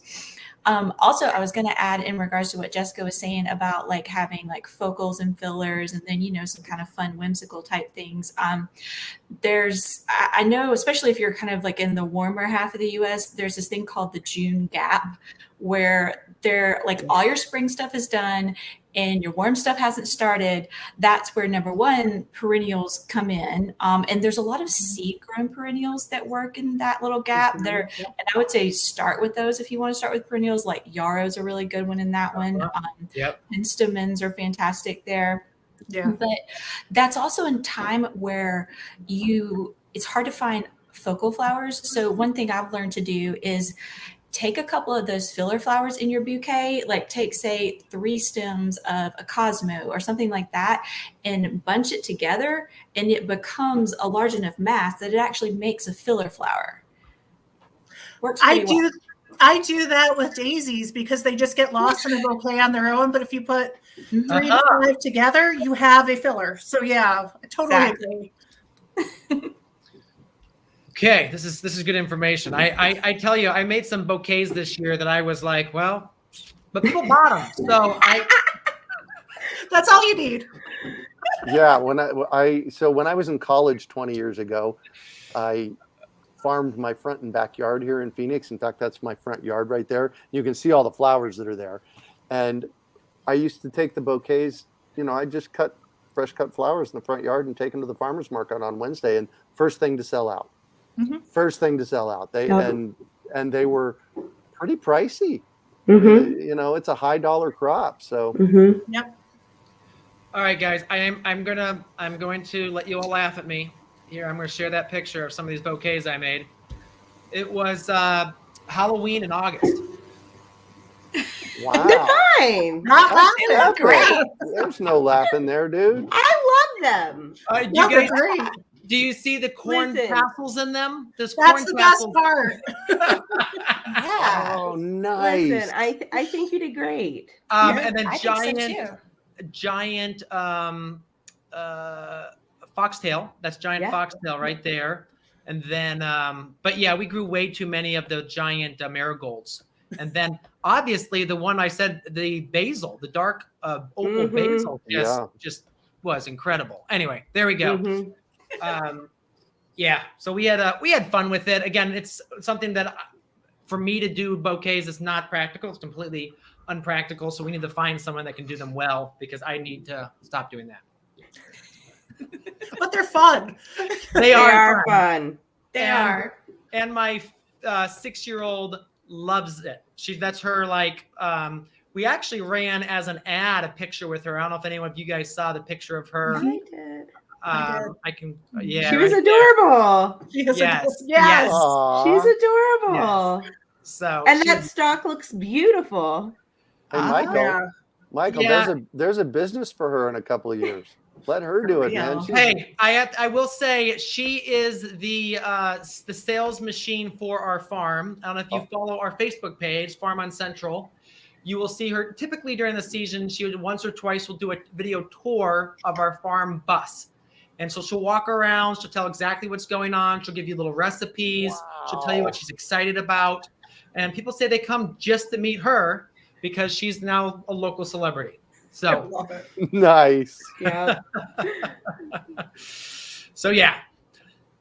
All right. Any other final pointers on bouquets? I know we've talked a lot, but again, there's so much to talk about. Just, this is what my talk was. Just don't underprice yourself. Amen. Especially if you have somebody underpricing at your market, stick with it. It'll even out eventually. Okay. So to that point, let me see if I can find that picture again. And you're going to tell me what these should be priced at, because I want to make sure that you kind of help people kind of get the feel for where they need to be. So I actually have a question. Are these bouquets that they take, or are they mason jars and they take the mason jar? They take the bouquet. Okay. So And we'll there's wrap a the mason. difference, because if you're putting it into a mason jar, you're arranging it and there should be a higher value to it. Okay. Okay, that's good to know. So when you put it in a mason jar, which can cost you with the price of glass, but you can always go to send your peoples to rummage sales, and sometimes you can get them for real cheap. But again, if you're buying them in, they're not going to be cheap, but you have to add that cost to it. Hey, Michael, let me jump in here because I have no experience in pricing flowers, but I would, let me guess, $15 to $18 each? Okay, Betsy? what do I see in there is really, I want to break it down by stem. So is there one sunflower? Yes, there's one sunflower per bouquet. Yeah. Okay, so that's at least $1.50 to $2 wholesale. Yeah. And then your filler, how many stems you have of that is at least $1 or $2. It looks like you have maybe 2 or 3 stems. And then like each zinnia is worth $1. Or less. I guess I would go more like 70 cents for the zinnia. So you're adding those all up, and then the price of your flowers, and then you need to double it for what you're retailing. Okay, wow. So so then we've got 3 fillers at $1. So $3 there. So we've got $3 there. So yeah, that price point that Greg just put, $15 to $18 is, yeah. And if I was selling something like this, I wouldn't be putting a sunflower in there, and I would be selling it for $12. Gotcha. So that same idea. Mine are about 15 to 18 stems. So Okay. if that helps. If you took it and left the stems longer and put it in a sleeve, you could probably sell that for $20. In the jar and shorter stems is a perception thing that is going to be cheaper. Okay. Interesting. And Very are good the information. stems the length they are because that's what you had in the field? No. Frequently, those were much longer stems, and we cut them down so they would fit in the jar and kind of do the little bit of a squat things for us. So, nope, we could have definitely gone longer. There was a lot of stems on the floor in the wash pack area when I was done. So I just cut off profit, is what you're telling me. Yeah. At the same time, you don't want to go too long, and then people will come back and say it didn't fit into their vase nicely, and they don't think to cut it. So it's that. Wow. You all know what happens. We literally write it on the sticker that's on the sleeve. It is literally written, like, you have to put this in water, and you should cut the stems so that it doesn't make your vase fall over. Yes. Yes. I mean, really, I think sleeving bouquets for us was a really efficient way for us to move a mixed diversity of product. And just being able to kind of lay out our recipe on tables, really watching our footprint, the fewer the steps, the better. Yep. Working on a U-line cart that we built a guillotine in the top so all the rubber bands could stay down below. Really just, even having goals and kind of like, hey, we're going to see if we can beat, our 1 hour number from yesterday. Those little things helped us to really turn a lot of bouquets pretty quickly. And it almost became like secondhand. All of us joke that we could do it in our sleep. Yeah. Well, why do you think I ended up making bouquets? Because I got so frustrated with other people making bouquets. And I was like, okay, guys, I have to like set the standard of what it should be. And I'm sure I wasn't anywhere halfway close to where you guys are, but at least I felt comfortable saying, all right, guys, this is what you should be on making bouquets or around here, because otherwise it was like 6 bouquets an hour. And I was like, guys, no, this is not working. This isn't even paying for, the seed. Right. So yeah, but that's why we're moving, I think, more this year to the you pick flowers. We're trying to maximize that. Do a few bouquets for the weekend when we know people are coming. There's massive amounts of people coming to our farm. They'll completely sell out. But again, we have so many enterprises here on the farm that flowers are not the number one. So unfortunately, even though they're so much fun. All right. So we talked bouquets. What else do we have here? We have so many questions. I just want to throw this in real quick. Erica posted something from the USDA on flower pricing. Boston ornamental terminal prices as of January 4th, 2022. That's in the chat string there. Yes. That's cool. Okay. So there's that resource. Are there other resources that flower farmers should be paying attention to for pricing? Yes, we all should have, if I can jump in, we should all have accounts with wholesalers for supplies for when we need flowers at other times and get the prices from them. And that's the one that I go by. Okay. That ASCFG has a price list that usually gets updated every couple of years. So if you're a member there, you can look at that one. Yeah. I'm also, sorry. Go ahead, Melissa. No, go ahead. I'll add it in a minute. Go ahead. I was just going to say, before I knew all those things existed and I was going to start selling flowers, I actually went to the grocery stores and all the farmer markets around me to see what my local market area was already doing. What could I do differently? What maybe could be my differentiating factor, and what were they selling things for? Don't be bashful about buying product to see what is actually going out the door. It's much better if you can go home and write down the number of stems in that grocery store bouquet than trying to stand over top of it and count real fast. But it's a good idea just to kind of know what you're getting into with that in your local market, in addition to these other resources, because very quickly we're seeing our local market is a much larger market. So I think finding that balance between down your own road and what some of these national kind of averages look like for you. That's really good. Okay, but back to, there's a question in the chat. How many bouquets an hour should you be at? Realistically, 30. I know there's the whole, bouquet a minute idea. For what I'm doing, because I don't have all the same flowers in every single bouquet, I'm a little bit slower. But I can get through bouquet making session with a helper in about 2.5 hours before market. Okay. Realistically, I think. And Jessica, what are you turning and burning? Okay, so let me tell you, I think that number, that average, I've beat the bouquet a minute. But that's literally people standing around timing to see if you can do it. Okay, listen, it's just a cheap thrill and a feather in the cap. Yeah. But let me also say that number correlates to a different kind of product. Like there are bouquets that go to mass merchants like Whole Foods. We did that. And that's where I got real good and real fast at making bouquets, okay? You go to a farmer's market, you're getting a more curated piece, okay? There should be some more time involved in putting that bouquet together. It's not a design piece. This is not like a florist arrangement, but there's more thought involved. I can tell you with our shipped bouquets, they're presentation bouquets, and they probably take longer than market bouquets do to create. We're pushing one across the table about 3.5 minutes, I think, is where we stand right now. And we do time studies because you don't know where you are if you don't write that down somewhere. Exactly. Time studies, a fancy word for just writing it down. What did you do? How long did it take? And looking at it and seeing if you can do better. But there's different types of bouquets. So I think when we hear those numbers, like I should make a bouquet every minute, it may not be apples to apples. Yeah. That's great advice.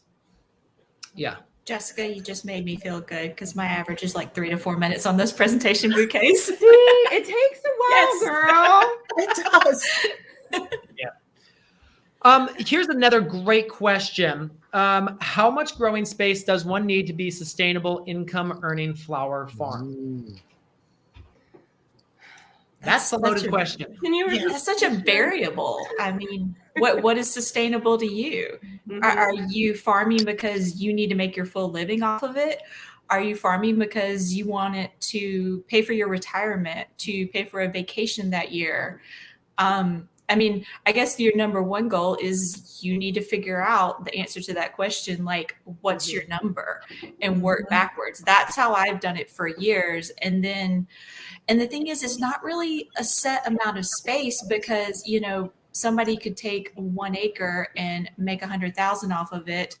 Or, you know, if you did a half acre, but you're doing high-end weddings off of that, you could make more. So, I mean, it's about looking at what you like to grow, how you want to grow, and how you want to sell. And then also kind of coupling that with the space you have available and then what your numbers need to be. Well, and also too where you're located. This person's in upstate New York, zone 6A compared to zone 7, compared to zone 8. Huge difference. Can I flip script on that question? Because I hear that question all the time. Can I flip it? Can I say, what's your number? What do you need to make? Tell me. Is it $500,000? And how much land do you have? Figure it out. It's a formula. We're in problem solving math class again. You tell me. Get creative and fill it in. Like that's what we're all doing, right? So your number, my number, it's all going to be different. And all those variables in between, they're just going to be different. So, you know, sit down and figure out, okay, what is my number? What would I be happy if somebody told me? Well, and I also, to me, something that I've been really thinking about right now has been seasons in life. Like right now, I'm in a very different season of life than my wife and I will be in 10 years. And the amount of money we actually subsided on this year was shockingly low because we invested a fair amount of money into our new farm and, you know, a lot of things going on. And again, it was just because this is one of those seasons. In past years, we've done very different things. I have done different things. And so in 3 or 4 years, that's going to be completely 100% different. My kids are going to be more older. I'm going to want to take more vacations with them to some pricey locations so they can have these experiences. So I think you really have to think about what season of life you're in, how many hours you have. If you have 3 young kids under 4, don't try to be a full-time flower farmer because I think that's stupid. It's hard. It's not stupid. I did it with 4. Why am I agreeing with you?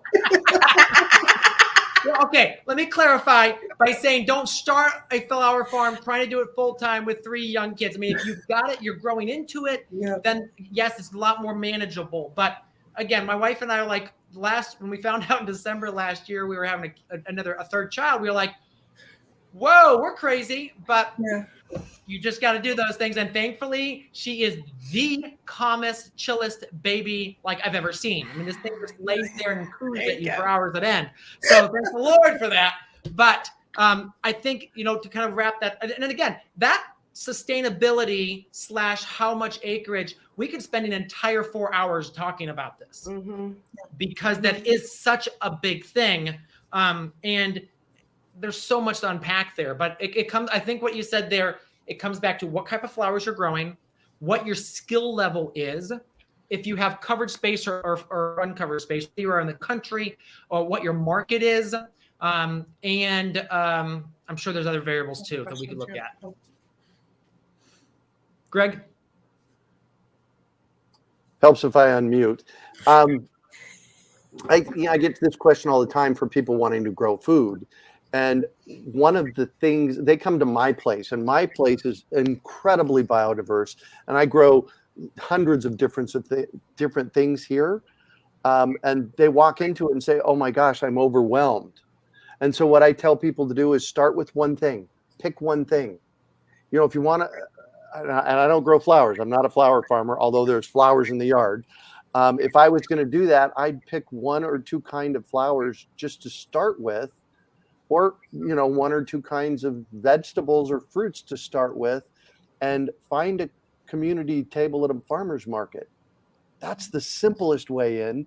We have this farmer's market about 2 miles from here, and they have a community table. And so I don't even have to go to the farmer's market. Right now I've got lots and lots of citrus, so I'm going to harvest a bunch of it. I'm going to take it to the table, let them handle it, and they'll give me a check at the end of the day. That's cool. Yeah. So start small, start easy. Yeah, and I think what you would say too is like start with one type. So start with those annuals and then move from there. As you kind of like build and don't try to go from 0 to 100, as I say, in 1 year, because Jessica, how many years have you been growing flowers? Like 10. Okay, Betsy. Like 10.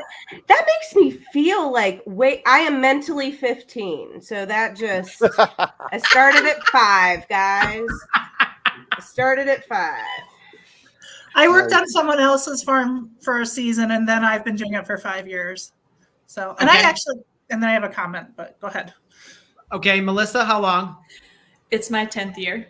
Okay, Barbara, I know how many years have you been growing flowers?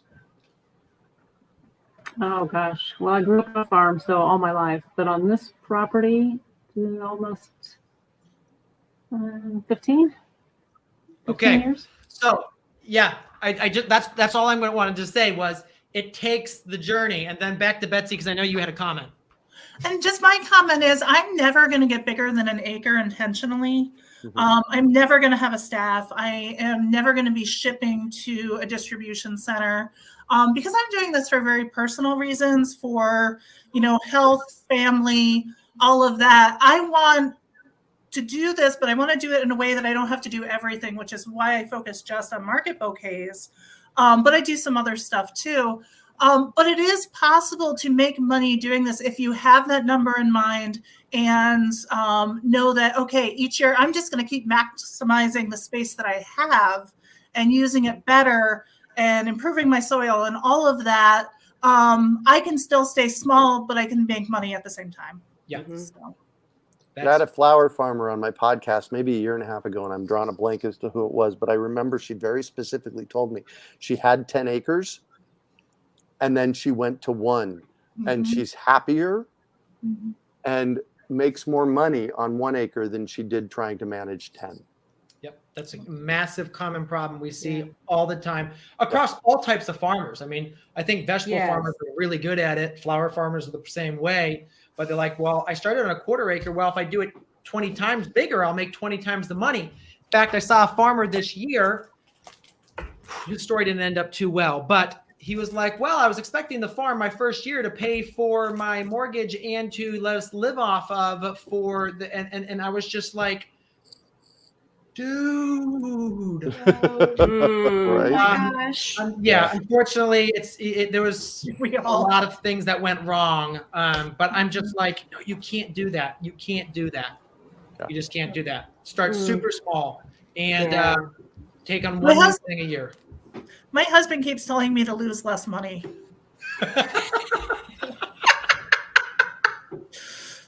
You know, there's I have my podcast, the Urban Farm Podcast, and one of the questions I ask on the podcast is, tell me about a failure that you've had and what you learned from it. And the reason I asked that question is because in 2004, I started Urban Farm Nursery here in Phoenix. And we raised, the first year, we started 80,000 4-inch pots of vegetables and herbs. And at the end of the year, we ended up giving away 60,000 of them because of just, you know, and it was just a mess. And, you know, for me, I'm an entrepreneur, and looking back at that, it was a really valuable lesson to have, you know, start small, because, you know, I ended up losing about 80 grand on that deal. It was a lesson. Yeah. Yeah. I don't like those kinds of lessons. So. No, that's Unfortunately, us entrepreneurial type are the ones that end up learning a lot of lessons. Right. You're right. But you know, it's so funny that you said that word, because it's been like in my ear all day, that I realized how much I actually like the word failure. And I'm not sure why it has such a negative like tone to it. Like we think failure and we're like, ooh, that's bad. But is it? Because that's when you learn things. Like I don't remember Jack from the stuff that goes well, but like those failures, I learn a whole lot. And you know, like, isn't that what this is all about? So like, we love to say fail and fail fast, because you know what, your failure, somebody's going to forget it in 30 seconds of an Instagram scroll. You won't. Yeah. You won't forget it. You'll remember what you learned. I love that you said that, because I was showering and washing my hair and thinking about how much I loved failure. Right? I'm also, my greenhouse heater is working this morning. So since that's not in the failure category this morning, I can really embrace that word. Nice. That's never fun. I don't know if you guys all noticed in the intro videos, there was some gorgeous poinsettias. And the reason those poinsettias were in those intro videos is someone was a failure at calculating how many poinsettias he could sell. I've been there before. Yeah, comes marketing expense. That's a fun crop too. So here's a really, really important lesson. This is from the farming perspective. And that is that growing something, people come to me all the time and they say, I want to be a farmer. I want to grow stuff. It's like, great. You also have to know how to market. Yeah. Because 50% of the process is picking, packaging, and marketing and getting it off of your plate so that you don't have too many poinsettias. Yes. Yep. And I'm a pretty good marketer, I will say. I mean, I can, you know, do my avatar, know who my people are. And I realized after I bought those poinsettias and after I like didn't sell them and I'm like running through my marketing, it's like, oh yeah, that my avatar doesn't shop with me. That avatar who buys those shops at the little roadside stand 2 miles away, because that's where they have the Amish pies and baked goods, and people who buy poinsettias are this demographic, this age group, and mine are the younger people that want organic veggies, and they're not going to buy a poinsettia. It's just, and I'm like, what, Michael, why didn't you think of that 2 months ago when you were, you know, placing the order? Does your avatar have a name? I'm so sorry, Betsy. I'm just real curious. Mine does, and I'm curious if yours does. Yes, I have a name for all of my avatars. I've got 3 avatars. We have a few too. The reason they have names is they're actual people. Yeah. So I got Sarah the Flower Child. Who do you have? So I have Cat, and I can tell you who Cat is. I've got what is his name? Jason. He's my young my young trade person, because our town is full of young tradespeople. He shops maybe he shops holidays. He's feeling really like generous on the holiday and wants to get a bunch of food for his cookout. And then I've got Kat is the 60-ish. She has worked her whole life. She's doing well for herself, and every single week she comes and buys whatever the heck she wants, and she spends good money. Then we also have the young, really, really crunchy. And it's my wife, really, because my wife is that avatar. So I just have to like sell her on the product I'm doing. So those are the 3 top. And then the 4th avatar, which we grudgingly serve, is the 60-year-old couple who wants everything for $1. Yep. And we try to move them along. We try to, I mean, like they come in, they complain about the price of tomatoes. And I, under my breath, say it's not 1921. You know, I have to tell you that coming up with our avatars, and for anybody who's not aware, this is us literally defining who our customer is. Like really give them a name and how old are they and where do they shop and what matters. What does their day look like? You know, clearly one of mine's definitely a mom. But it helps you because then you can actually talk to them and they feel very relatable. And that was a really fun project that our team got to do. Just kind of doing consumer profiling of who shops with you, because that's game changer when you're doing the marketing side of farming. You know exactly how to talk to them. Yeah. And the products they're going to buy. So we it becomes calculated. You know, I have this many of this avatar and they like this product. And when I do this happens. I love that. Yeah. And I learned that lesson with dried flowers where, by the way, Jessica, I've been following you with what you do with dried flowers and you're so inspirational. And you know what I figured out? The people who buy dried flowers are millennials. Yes. And oh my gosh. My head was like, oh, now that makes sense, you know? And I was able to sell them like your poinsettias were not going to the right people. My dried flowers were not going to the right people. Once I shifted, it's been great. So, well, so we ended up filling the van up with poinsettias. What was it? Christmas Day, and taking them down to the nursing home. And they wouldn't let us stop in and visit the patients because of the whole COVID thing. But we did drop a dozen in the lobby, and hopefully we made a few residents' day. So, Michael, you did great. I bought poinsettias to sell, and I put them below 32 degrees and watched them all die in front of me. So good job. I didn't. We thought we put the heater on that really like charming barn setup. It was below 32, and while people are shopping, we're just watching them. Really beautiful. Really beautiful. It was great. It's one of those learning experiences. Failure. One of the learning experiences. That's right. Oh, gosh. I've had over 650 people tell me their learning experiences. It's fascinating.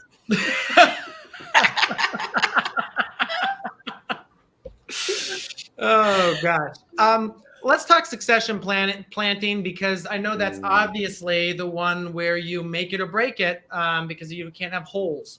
So what would you say your top 3 tips are for someone who, is thinking about, how do I do succession planting better? Take the time to actually plant the seed when you're supposed to plant the seed, because I'm so busy at that point, especially in July into August, that it doesn't get done. So it's making that calendar, and then you have to stick with it. And I just finished year 5, and it was the first year I was successful with sunflowers, zinnia, and fillers into October. And, I'm proud of myself for that. But, it takes time to learn, but you've got to make yourself plant those seeds. Yeah. I'm going to share something real quick, and then we'll go to the next person. But this is how we plan. It's a massive spreadsheet. There's lots of different things that fill in. Wow. This is for vegetables, obviously. When we were back in New York, we had 600, 800, 900 rows. But obviously we're a little bit smaller here, so not as many rows. But you can do the same thing with flowers, but getting it out there, and then we sort it. And every single week, there's a sheet that goes into the greenhouse with everything that needs to be planted. It's basically a 1-page. This is the planting sheet. And then also there's a sheet for this is the tillage sheet. And then there's a sheet for this is the planting sheet in the ground. So having that kind of stuff is a game changer during the season when you're running around trying to put out fires and you're like, okay, so what am I supposed to plant this week? If you just have to look at a book and follow the book, it's game changer. Yeah. That's you don't have everywhere in time life. to think in season. Do not have time. That's a January. Actually, technically, that is a November, December thing. Unfortunately, because I do this thing called an online business and host a summit, it doesn't happen until February typically. But that's just my my personal mountain I die on every year. All right. Anyone? Any other tips for successions? I also recommend being a little daredevilish at the tail end of your season, especially with some of the lower cost seed crops that have quicker turn. You can really be surprised with what Mother Nature may throw your way. And I know that this year we were surprised with how late we were pulling off of some of our last summer fields that I threw out sunflowers and cosmos and like weird stuff and was like, okay, it'll be pretty in row while it's growing and we'll see. And we harvested and I would have missed that opportunity. Now it is a balance because, you might lose that seed. So I would not do that with anything that you have some real cost into. But if you have an extra packet of something laying around, or you have some extra plugs because we all do, tucking in a late succession, I think is a really good idea just to see how far you can push your limit. Yeah, we did the Hail Mary on sunflowers and a few other, and it's just, it's worth it. If you get it, it's great. If you don't, oh well. I will say it's important to pay attention on sunflowers to what are day length neutral, because otherwise you will end up with some really small sunflowers, which I've done. So yes, so be careful about that. But they work great in bouquets. They do. I love them. Short ones. Yes. We pulled up a video of Steve and Gretel harvesting sunflowers, and I kind of had my mind blown with exactly how they do it very efficiently because I'm not as efficient as them. But that's always fun to see the different ways people do stuff. All right, so successions, we talked that. I'm just trying to see if there's anything else here in the chat that has anyone been seeing this chat scroll by and seen any questions? Oh my gosh, it's huge. There's loads. I'm afraid to look. There was a question that came up a while ago asking if, for those of you that sell to florists, do you spray the flowers first to ensure there's no little critters on them? That's a good question. Do we spray before they go out? Yeah. Or just, I think, spray throughout the year to make sure that the florist flowers are perfectly clean because they're afraid that the florist would get a bug. I mean, I don't do anything different than what I would just normally do to raise a flower. If I see it's getting attacked by aphids, then I've kind of got an arsenal of organic sprays that I use on them. I do inspect pretty carefully, when I'm harvesting, or, if my helper is harvesting, I do kind of check behind her just to make sure things are coming in pretty clean. And, I even, look as I'm bunching and getting florist orders ready. So, the flowers, I do see them a couple of times before they go out the door. But, I don't really do anything special. If something has come in off the field and there's a lot of stuff on it, then, I may kind of try to take care of it for that week. But then I'm going to make sure I go and hit it with something the next week before we get to harvesting again. Because having to take care of bugs like after they've been harvested can be a really big pain, and you really don't want to get into that. I've had it happen once or twice, and it's time consuming. Now, Melissa, just to stop you there, because you spoke on dahlias, right? Cucumber beetles and dahlias. Is there anything specific you do for them? Okay, so I use the organza bags. That's probably, I would say, the most surefire way to ensure that you don't have bug bites on your dahlias. Although now I know that there are people that grow thousands upon thousands. We grew 2,200 plants this year. One thing I've learned that as you scale, they can't eat them all. So you get to the point where Wherever I get to. Yeah, like you pointed, kind of yes. And so then you start protecting like your whites, your blushes, your the lighter colors. The pest pressure is less in the later season. Specifically to cucumber beetles, I will tell you something that I did years ago that has made the biggest difference. I don't grow amaranth. It is a cucumber beetle magnet in my area. Yeah. And I noticed that about 6 years ago. And I was like, I don't like it enough to deal with it. And now we have so many growers in our area. There are plenty of other people that are producing it. And so I have not grown it in 5 years and I haven't missed it. Anything like, amaranth or in the squash kind of plant family, like I make sure that my vegetable garden is way far away from where my dahlias are. That, like those two things, the organza bags and not growing things that are going to attract cucumber beetles have made a huge difference. And my population of them is actually pretty low. That's really good to hear. We're a vegetable farm, unfortunately, and unfortunately, pickles are one of our top 10 crops. Ooh. So, but the thing I think we're going to be changing next year is we're going to be using the triple threat nematodes. And you basically spray your entire farm with them twice or 3 times. And then supposedly you get rid of all your flea beetles, all your cucumber beetles, because anytime they go into the ground, the pupate, it just eats them alive. And I'm just like, I would love to see the slow-mo, under the ground of them just being destroyed. I would sit and watch that for an hour. I've lost so much money from those pests. But I'm hoping that's going to help. But that was really good, Melissa, to hear that. So maybe, in the future, if we can have 2 farms, which we're looking at an offsite piece right now, I could do like those type of things down there. And just every year keep going back and forth to try to keep them as far away as possible. So, all right. Sorry, I didn't mean to kind of take that over, but when you said, I just had to hop in there. Yeah. I saw something else here in the comments, and I think they were referring to my presentation about dahlias, and they were asking about so I do use yellow sticky traps a lot of times, and I know somebody was even texting me earlier today saying, where do you get them? Amazon, any grower place, you can kind of get them. And there's a lot of just kind of off brands and they work just fine, and they're a lot cheaper if you buy them that way.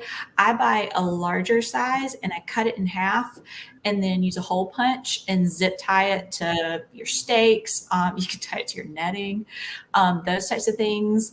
Also, the smaller sizes are kind of nice because I know sometimes people, I've heard people have issues with small creatures that fly, sometimes get stuck to it, and you want it to catch some of the bad things, but you don't want it to catch any of your good creatures out there. So it's honestly, it's one of the better forms of kind of organic pest control I've found.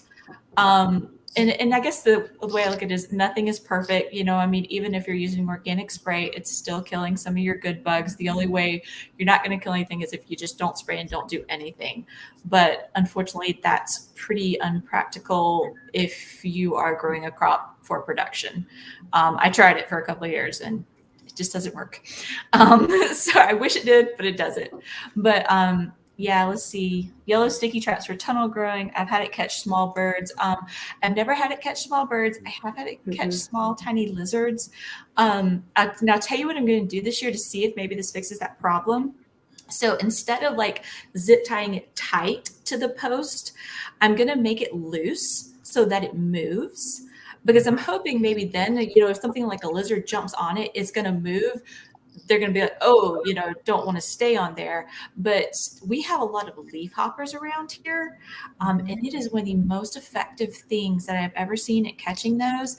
And whereas leaf hoppers, they don't necessarily eat your flowers or your plants, but they spread disease. And we all know how rampant dahlia diseases have become and are growing. So anything that's going to be a vector like that, you want to see if you can stop it early And the sticky traps have been one of the better forms of control for that.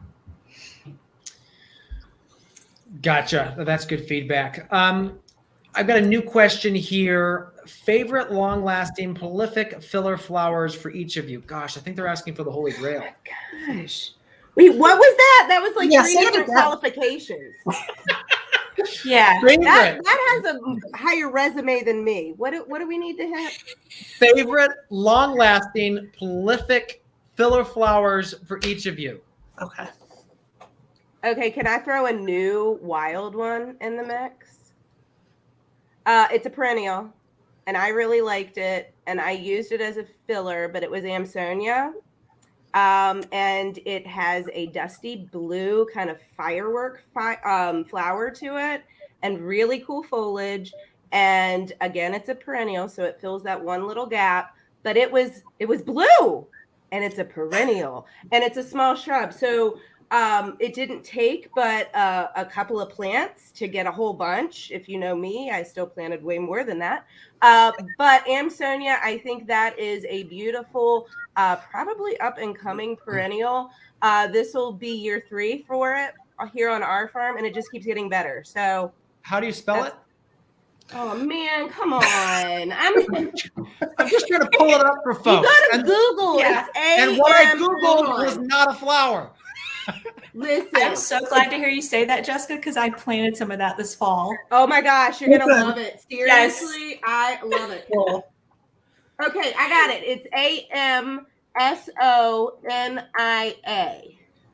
Yes, and I believe, I don't know if I had storm cloud blue or I don't know. Yeah, I think that's what it was, and it's really amazing. I love it. It's a really, really good one. I had a good blue cloud run with it. Storm cloud. Yeah. Wow, yeah. This is beautiful. It is that pretty. Oh, right? nice. Wow. Y'all, that one was hand over fist favorite in bouquets by florist. We trialed it, put in, I don't want to know how many plants. It's a 200-foot row. And we're cutting a lot. Yeah, we get a lot off of it. You need one plant. Okay. Remember, start small. You need one plant because it's going to throw up a ton of shoots. And I found that even the seed pods were kind of cool. So long lasting, good filler. I think I hit all the boxes. That's the resume I submit. All right. Now this one's cool, but we won't go there. All right. So who else got one? I got one. I'll go back to something that was brought up earlier, and that is the alliums like garlic chives. Allium tuberosum is very, very long lasting, and even if it's not in flower, you can use those leaves as greenery. And then another one I don't see very often, which we can use as greenery. There are flowers to lemon balm. They're tiny. They start out a lemon yellow and then they go to a whitish. So it's not really for the flower, but the greenery, I started getting it here in Ohio in March, and it'll stay past a few light frosts, and the greenery has a lemon smell to it. And it's just in my opinion, such a wonderful addition. And those leaves can also be made into a tea, very healing. So you can share that story with your with your customers. And so, there's a couple options there. Cool. I'm going back and forth between two, but I'm gonna say apple mint. Because it's a perennial, it's prolific, it takes over wherever you let it go, but it's fuzzy, pretty, smells great, and it's the one of those that you can harvest before it goes to flower. Like, it'll hold up in the vase a little bit better than some of the other mints and the other herbs. And then the other one would be anise hyssop later in the season, same kind of flower. I love that. So that is really pretty. Yeah. Anise hyssop. Let's go look at that too. That's also edible. Yeah. There we go.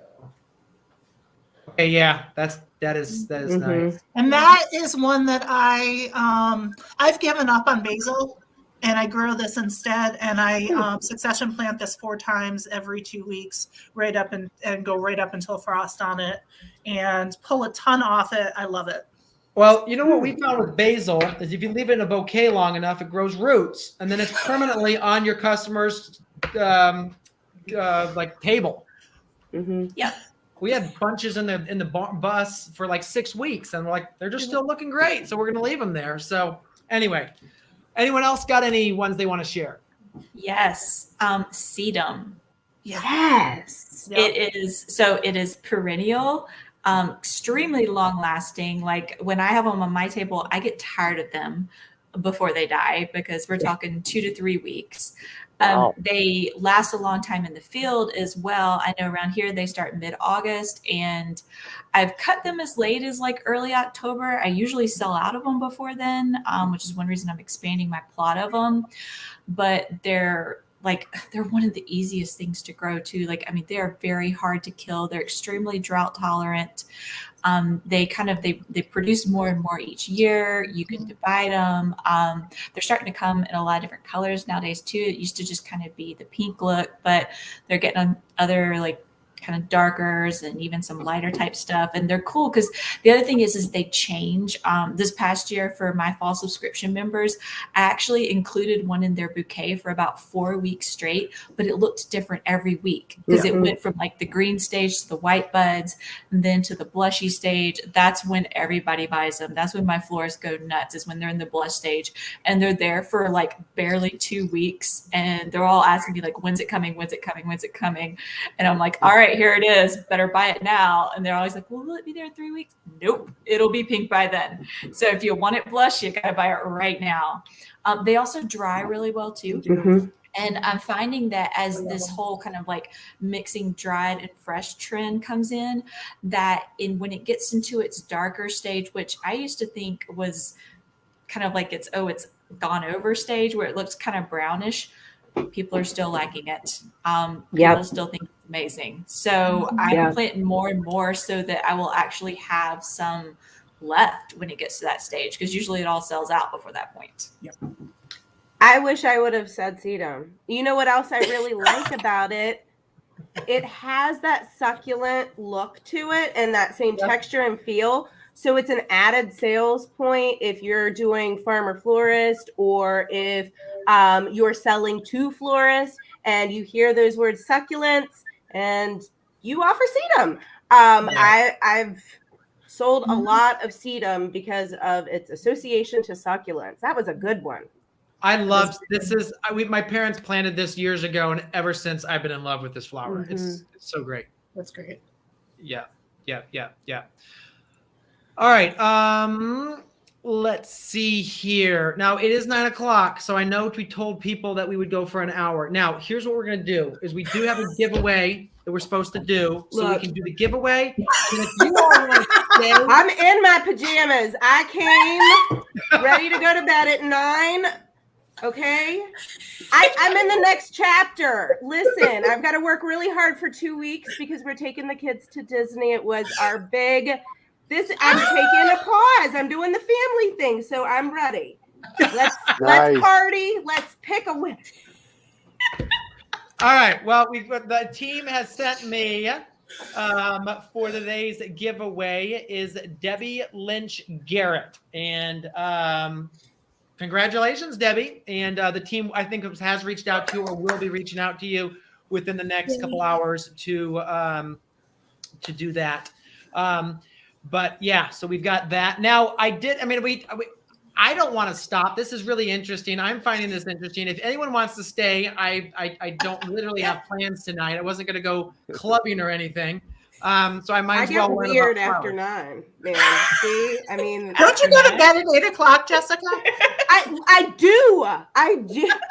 I get up at 3 o'clock. Remember, I said I need quiet, non-stimulated time. That's really early. So I had to come prepared to fall out after this. Y'all.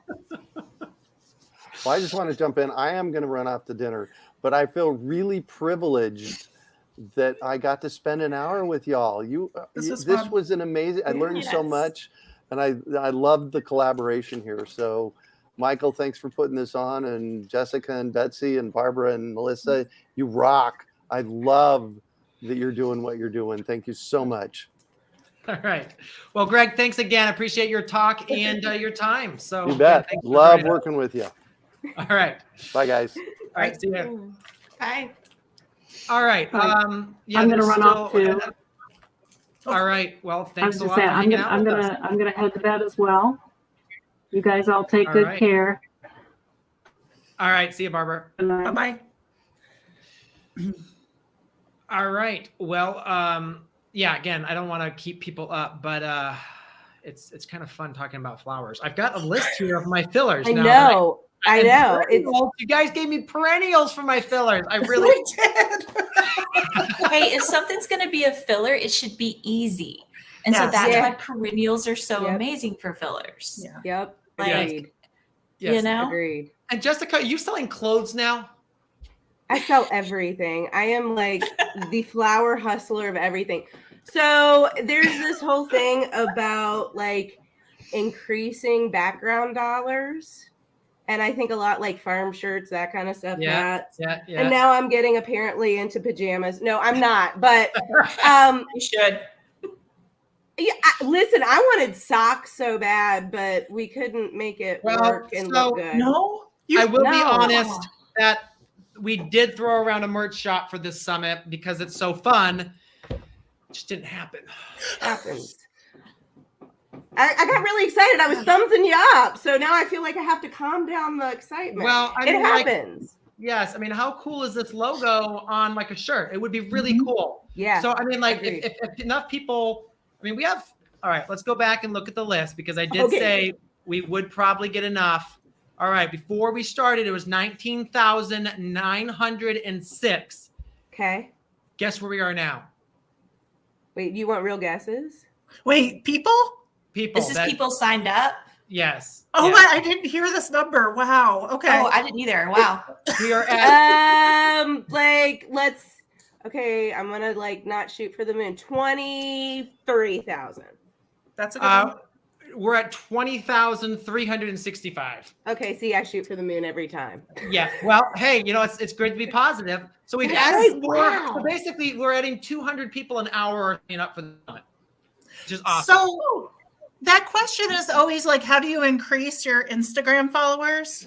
Do the Thriving Farmer Summit because I am like tripled now. And Yes. the helper Harmony is like, she's taking it on to watch it every hour to see as it increases. And thank you, everyone. I love it. Well, they in the industry they call it the Joe Rogan effect. We now have the Thriving Farmer Summit effect. Nice. Oh, I love it. Oh my goodness. Yeah. Yes. Well, Hey, there's actually a question in the chat that I would like to know the answer to. Okay. I don't think. All right, somebody read it. Okay, yeah. I it's way up here, so I'm going to paraphrase it.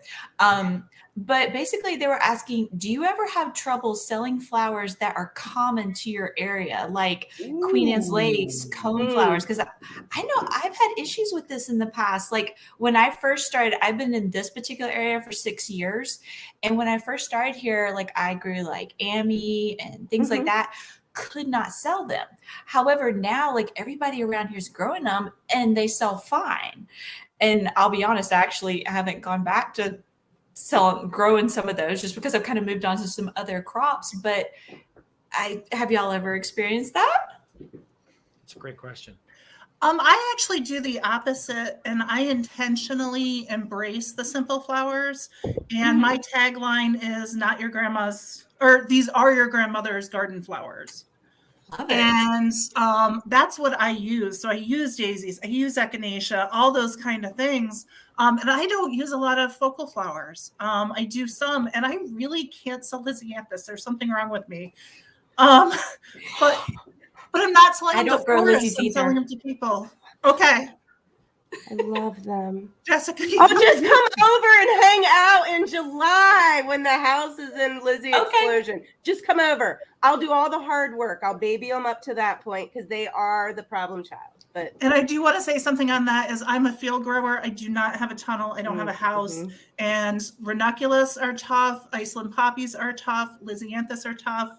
Even getting height on a whole bunch of stuff that if I had a house, it would be a lot easier.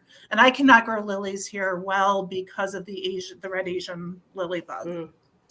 So that's what I'm going to do is I have a small, my husband made me a little tunnel out of pallets and hog panel. And I am going to try lilies this year in crates. So, okay. Sorry, I went off on a tangent. No, you did great. We do lilies in crates. You were asking about common flowers and getting over like the misnomer of common flowers. I don't let a person get a word in edgewise. Can you tell? I'm telling that story. I'm telling why I grew it and why I'm so excited about it and all the cool attributes of it and getting people re-excited. Like we just talked about Amsonia and y'all were like, wow, this is great. That's not a new plant. I don't know when it was, like logged, but it's not new, but things come and go, right? And we have the power of how we kind of spin that perception. Yeah. So I think it's really finding like, my audience isn't connecting with this. Is it making does it have the potential to make you money if you can, offload it? Because you may, at that point, if we're seeing something not move, it's starting to get like into the orange zone, the yellow zone, like you might get nicks. But if I've got a crop and I need to move it, I'm going to go and tell that flower story. I am the rep for that flower. I got to go out there and I got to sell it. I got to tell everybody why it's so great and why we're using it in these bouquets and why you're seeing it in design and why you can't live without it. So I just spin my hustling mindset, I guess, when we see that. And I really try to break the bar down and people know like Harmony Harvest, they have everything and they really like everything they grow. So hopefully, there's a lesson to be learned just from being able to sell a piece of that flower. Mm-hmm. Yeah. Someone said say That's goldenrod. Goldenrod. Yeah. I can see that. Yes. Just don't do ragweed. Do not do ragweed. Yeah. I love goldenrod, but it has that perception a lot of times. All right. So let's do a poll here. We've got 348 people watching live. So, if let's say we were to do a t-shirt, we have this option. Okay. We've got this option. We could maybe try this option, or I kind of like this one the best. Oh, I like that one. Yep. That one. Okay. All right. Now I've got to have my team try to figure out how to get this symbol in there somehow. I like that. They're going to have to work on getting that in here somehow, but, and we'll change it to Thriving Flower Summit instead of Thriving Farmer Summit. Maybe you can do Thriving Farmer Flowers. There was a lot of tongue twisters here this year. Yes. And my team did say, Michael, what is it? Because they have like 4 variations in the intros for everybody. But anyway, all right. So, okay, let's look in the comments and say the last one. Well, I'll give you all it again. This is the last one. This is the second one. This is the first one. And put in the comments if you want a t-shirt. 1, 2, or 3. Yes, 1, 2, or 3. I want That's the last 2. one. That is so good. That is 3. What if you just put the tree at the top or something, or the barn? Yeah, just put the logo at the top, or something like that. We'll kick it online and mostly 3s. We have some 2s. Yep. Mm-hmm. All right. Well, we may be able to pull together maybe they'll pull something together for y'all. I'll talk to my team, and it has been very tough to do merch. There was a time you couldn't get organic t-shirts. It is. In the last 18 months has been pretty challenging. So, all right. Well, put logo behind the Thriving Farmer. Please. I like 2 also, but 3 is my favorite. See how Jessica's response influenced our perception of the design. You guys, do not call me an influencer. Like, I'm traumatized over some Netflix reality documentaries about that's not me. I am just here to offer some moral support, y'all. I'm just one of you in the community. Okay.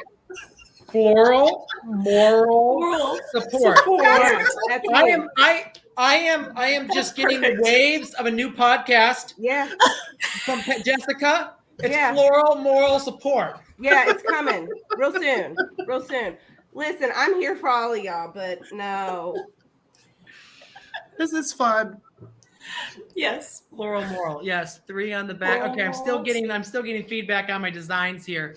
All right. Well, maybe we should wrap this up. Do we have any final questions, guys? If you got to put some final questions in the chat, we will try to get them answered. Do some quick ones. We'll try to do some popcorn questions, and then we'll wrap it up because I still do have another full day of this, and I've got 2 lives tomorrow. Speaking of podcasts, I have Roz from the UK tomorrow. We're doing a live session with her in the morning, 9 a.m. Eastern time. So for you West Coasters, it's going to be early. I apologize. But for her, it's 2 p.m. So she's like, that's a great time for me. So I was like, okay, cool. Floral moral support is a t-shirt. Watch hhsshop.com. It's coming. I'm definitely putting it on a sticker. I'm that tonight. You guys. All right. Question that keeps coming up about wind destroying high tunnels. I happen to be a high tunnel expert. Just gonna throw that out there. I've had them for 17 years now. We lived on a rocky hilltop in upstate New York, and the wind came barreling across the valley and slammed into the side of our high tunnels. And I've actually been behind the scenes in design of them. We actually have a course on building your own Caterpillar tunnels. So I will say the top 5 things for tunnels in general, some Caterpillar tunnel specific stuff, is the Gothic style tends to collapse from wind more readily than a Quonset style. We think because the peak gives a flat edge for the wind to hit. And if you buy the Farmer's Friend type, again, I love Jonathan and Farmer's Friend tunnels, but there is a weakness in their Gothic shape. You may want to do a little bit of beefing up on some of those if you have super high windy areas. If you get gusts over 60, I do not recommend Caterpillar tunnels. I recommend high tunnels. High tunnels typically will take up to 90 miles an hour if you build strong ones. The other thing is the spacing of your bows. So some of these companies like to do bigger bows farther apart. If you're high wind, you want to do regular sized bows and keep them at that 4 or 5 foot spacing. Make sure you have inflated plastic. If you're doing for high tunnels, super inflated plastic when the wind comes. For smaller tunnels, keep it super tight. Keep your rope super tight. And if you can, the direction you face your tunnel to, if you can face it into the wind, that's going to be better, we feel. One thing we have done too is there's this magic time in the spring, late winter time typically, where the ground starts to thaw out, and it creates a mud basically cylinder around every single ground post. And what that can happen at that point is then typically you have a front coming through and the wind picks up. And so now you have basically mud around your whole tunnel, and your tunnel will just pick right out of the ground. We've seen it happen multiple times, especially the first year after you put the tunnel in. Let's say you put it in the fall because you have money, and then in the early winter, does that freeze thaw, your tunnel can just lift and disappear. I've seen it happen multiple times. We had to drive a pickup truck and a tractor inside and put great big straps underneath it to basically keep it down. So make sure you use ground anchors. So they make these 4-foot telephone anchors, or you can just get big helical kind of screw-in anchors, one every 50 feet if you have like a sandier soil. If you have like rocky soil, I tend to put in some of our posts with concrete around them because that will help. So that was a quick tutorial on that. Anyone else have tips? I have 2. Okay. In my previous life, I worked for a wholesale distributor designing greenhouses and helping folks on those mornings after wind. I can tell you there's probably nothing as terrifying as the invisible forces of wind. And we have, I think it's 7 currently houses. My top things are when we recover plastic, We make sure we do it on really warm days. We try to get it super, super tight. And when it's warm, if you're doing it in the summer, if you're doing it in the middle of the day, you do have to be mindful of wind because applying it then is horrible. But you can get it much tighter and it'll contract a little bit in the winter. In addition to that, we also use batten strap, which is a really thick nylon black. It looks like a seatbelt, guys, and it goes over top. And we do that every few feet, and it just holds the plastic yet again down on the houses. I will quickly say that I was in the tunnels checking on crops in the middle of the snowstorm this past Sunday night, and hearing just the movement of that metal in the pitch dark. There is nothing more terrifying than that. You think that it's coming down on you, and it's like a bad scene. I've never run so fast in my bathrobe in all my life. We would pay to see that. We would really pay to see you. There's your next reel. Yeah, I was in my bathroom on a reel today. It's the same bathroom. I mean, it's from Target. It's nothing fancy, guys. And we even talked about the fact that nobody takes fashion advice from me for a reason. So. But yeah, those were the nights I wouldn't sleep on my farm. The early spring, when you're worried about the heater kicking off, that's when I started using the Monet systems. We always get Smart Farm Innovations. They're a company out of New York. And they design our Monet systems, and so it's monitors. So basically, I keep my phone by my bed at night with the ringer on, so that if a greenhouse goes out of temperature, it'll send me a text alert or an email and be like, it's 2 degrees too cold. You need to go check on things. But also the wind. There was more nights I could never sleep. I would have to go down to the basement and sleep in the basement to try to get that wind out of my ears, because you're always thinking about your caterpillar tunnels. And caterpillars are worse than high tunnels. I will 100% say that. Oh, yeah. Who wants to fish all of that row cover out of the trees like 3 neighbors down the road again? Because now you have to apologize and bring them a meal. You know? Well, I got my row cover in the power lines, and the power company had to show up and take them out because they were sparking. Needless to say, we didn't reuse that piece, but yes, it does happen. All right, so Betsy. Yeah, I just want to make one comment on that. Is we have people that I borrow land from would let me put up a tunnel, and the reason I don't is because I live in lake effect snow area in upstate New York. We get 100 inches of snow a year, and it's that middle of the night thing. I don't want to have to drive 4 miles to someone else's house in the middle of the night to take care of it. So until we're on our own land that I am sleeping near, I'm probably not going to have tunnels. So you still won't sleep when you get them. Yes, that's true. Yes, but Betsy, to that point, super high sidewall. So if you go 8 or 9 feet for sidewalls, and then and make sure you truss it properly, all the snow will slide off. And with a 9-foot sidewall, even if you get a 30-inch snowstorm, enough of it will slide. You won't have a problem. Well, and especially get a house from Rimmel. They're in New Hampshire, and they do high quality tunnels. And I've known them for a long time. So yeah, they'll give you a very strong house and keep those sidewalls super high, and they can slide off, and you'll be good. Bob Rimmel was the first greenhouse I ever sold. I love Rimmel greenhouses. Really? Yes, I remember being I'm fresh out of college, and I'm sitting down and this new vendor, and it was Bob Rimmel. That is a small world. Bob's a great guy. He is such an interesting guy too. Super quiet. Knows his stuff. You can tell him that. The movable track house is amazing. Yeah. This is interesting. They brought me on to help them with their marketing, and it was supposed to be like a once-a-month thing. You know, we would jump on, we talked about marketing ideas. After 2 months, they said, Michael, we're going to have to stop. And I was like, well, why? Well, you have so many ideas. We just can't implement them. In 2 sessions, you gave us a whole year. I was just like, you need a bigger team. But I think I just saw that they have their tunnels in Johnny's now, so I think they're doing just fine.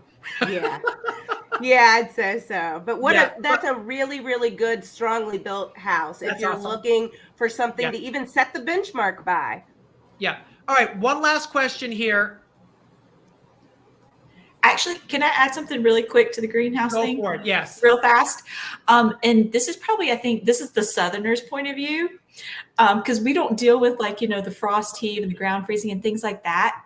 But one thing that I did, I have 3 of the Farmer's Friend. I have 2 of the Gothics and the Quonset. One thing I did is I actually over-engineered them a little bit. Like I did the spacing in the hoops for if I had a higher snow load.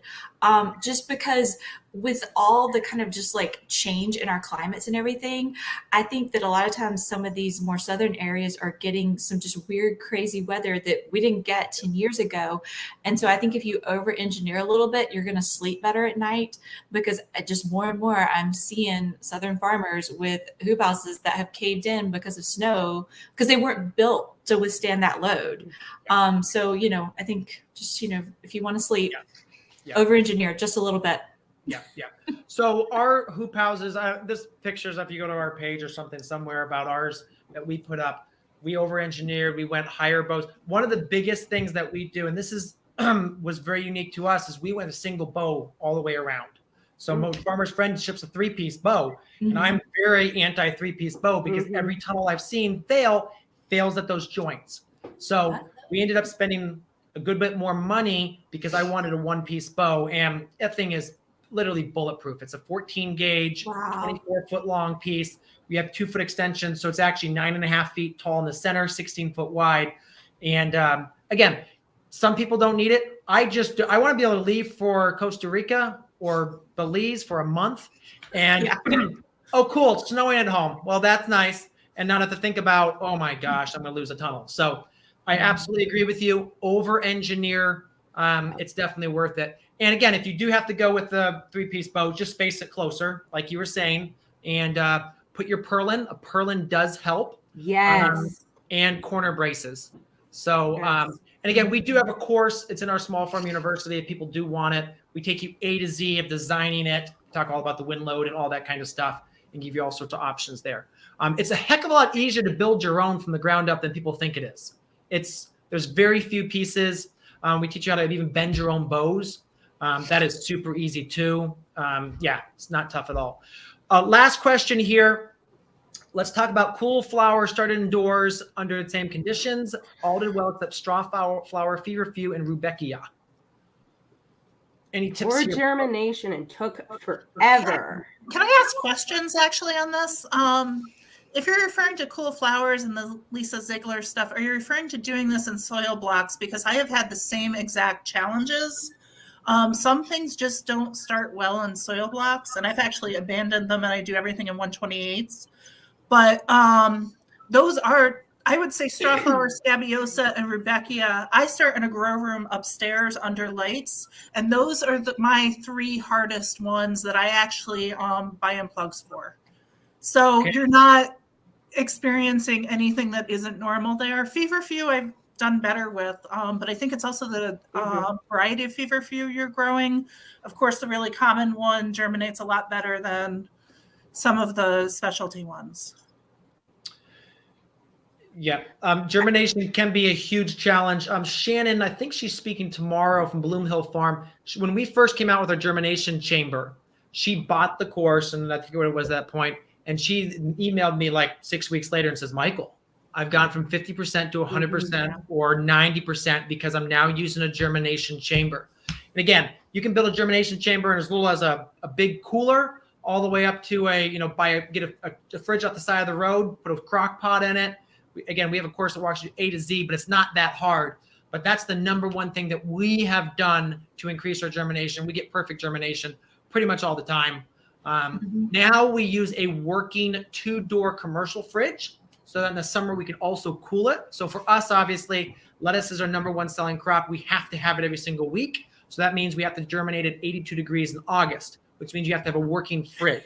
But for most farmers, flower farmers who are doing successions in the early part of the year, you can get a non-working fridge and just use a $15 crock pot. Yeah. I will also add that I have found that those also decline in germination rates if you're not using fresh seed. So definitely, I know that those tend to be a little bit weaker when we have leftovers that we're trying to sow as well. Especially the straw flowers. Yes, that was the big one for us. Yes. And even like that slow germination where it's, you know, the first half of the tray pops and then you're like, come on, where's the rest of you? And you're sitting and waiting and you might get one or two. I hate that. So definitely making sure that you're working with fresh seed. Absolutely. The germination chamber is actually how I first heard about growing farmers. Sorry, Michael. And I built mine this summer, and it has been a game changer for being able to start my own cool flowers, because it got to the point where a few years I was just having to buy in plugs because it's too hot down here. And even trying to start them in my basement, which is a little cooler, like it was that heat. And I've talked to so many farmers in the South that run into that same problem. And it made the world a difference. You can do soil blocks in it. You can do plug trays in it. They all work really well. It's even gotten to like where I could start perennials that are kind of, you know, those hard to start ones. They're working so much better in there. So I highly recommend it. Like, I think you even had the course on sale, like if you bought the all access pass. So I hope you grabbed it because it's really good. So if you grab the all access pass, you can get the germ chamber for just $27. And I'll tell you, it's a lifesaver. It's worth it. Yes. I mean, it's on my list. I mean, it's actually interesting because the 4 tutorials that I've done are the 4 things I would not live without on our farm. It's the dryer greens green spinner. It's the build a bubbler system for greens. It's the germination chamber, and then it's the indoor transplant production, the grow racks that we build. And those 4 things, gosh, now that we have a huge greenhouse, I don't need the 4th one.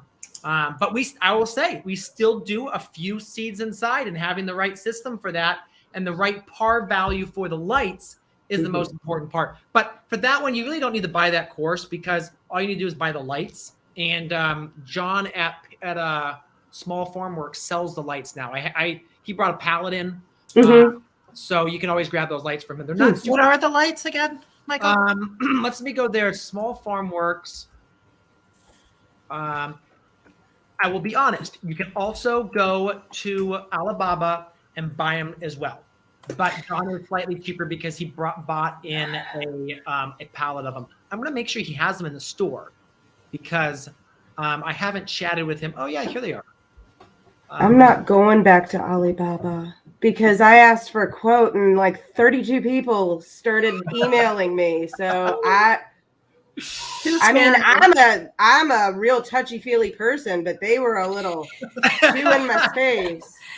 So these are now in the quantity. It gives you breaks on price and stuff like that. But these lights, I recommend 2 per shelf. You can fit 4 trays underneath, and you grow incredibly stocky transplants with this. You don't get those long ones that don't work well. This is for those first 3, the 5 trays you need to get done.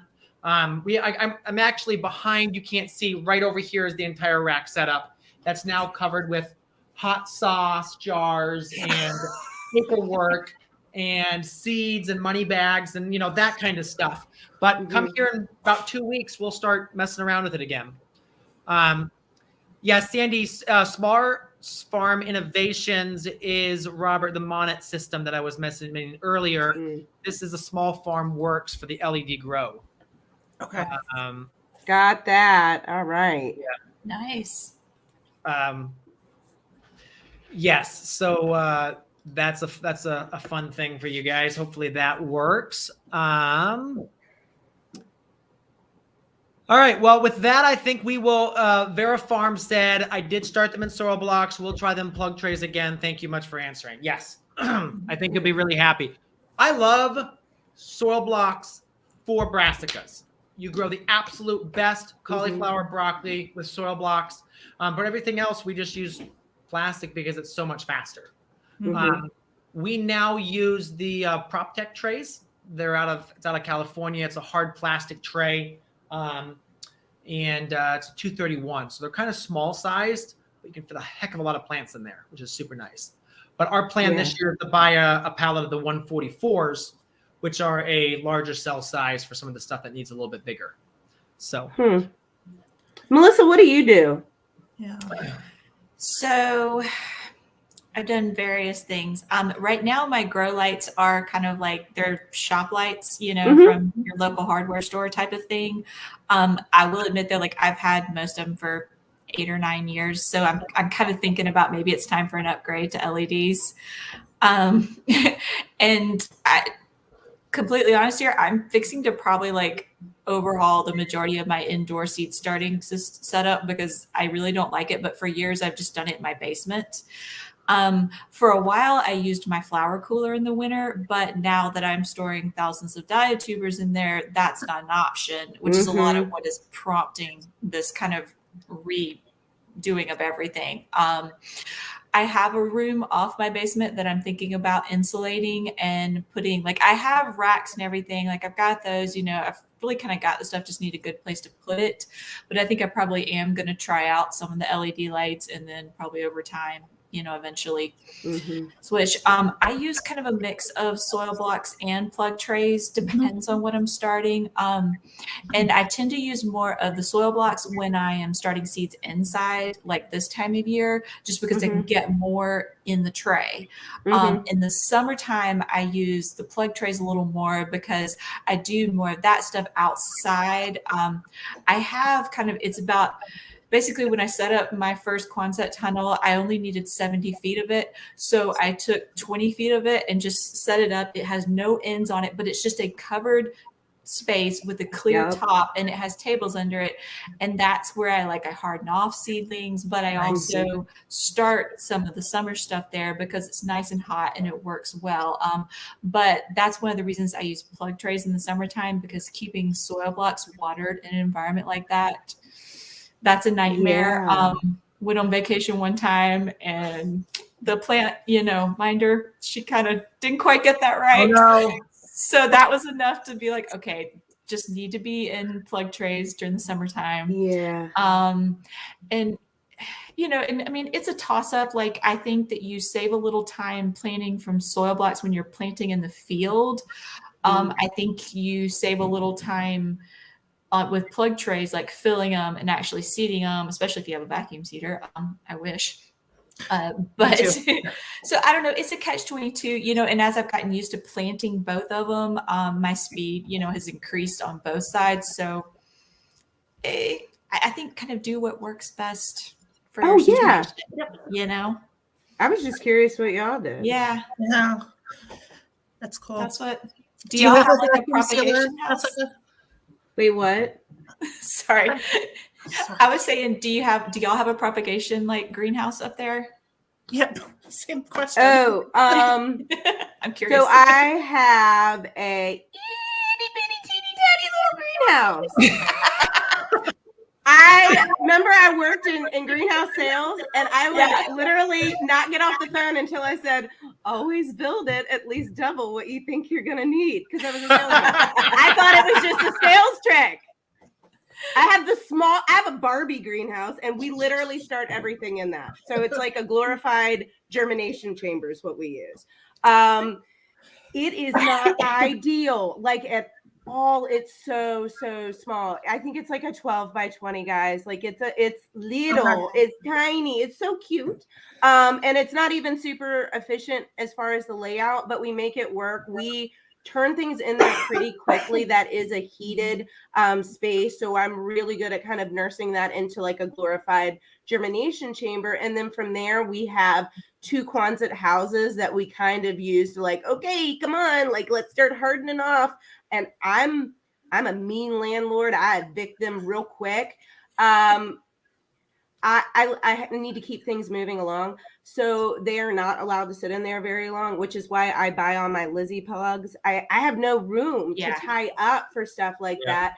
And in fact, this year with our ranunculus planting in our house, we actually pre-sprouted them and put those bad boys right in the tunnel beds. I was growing them out in 50 count trays, and like why I did that, I don't know.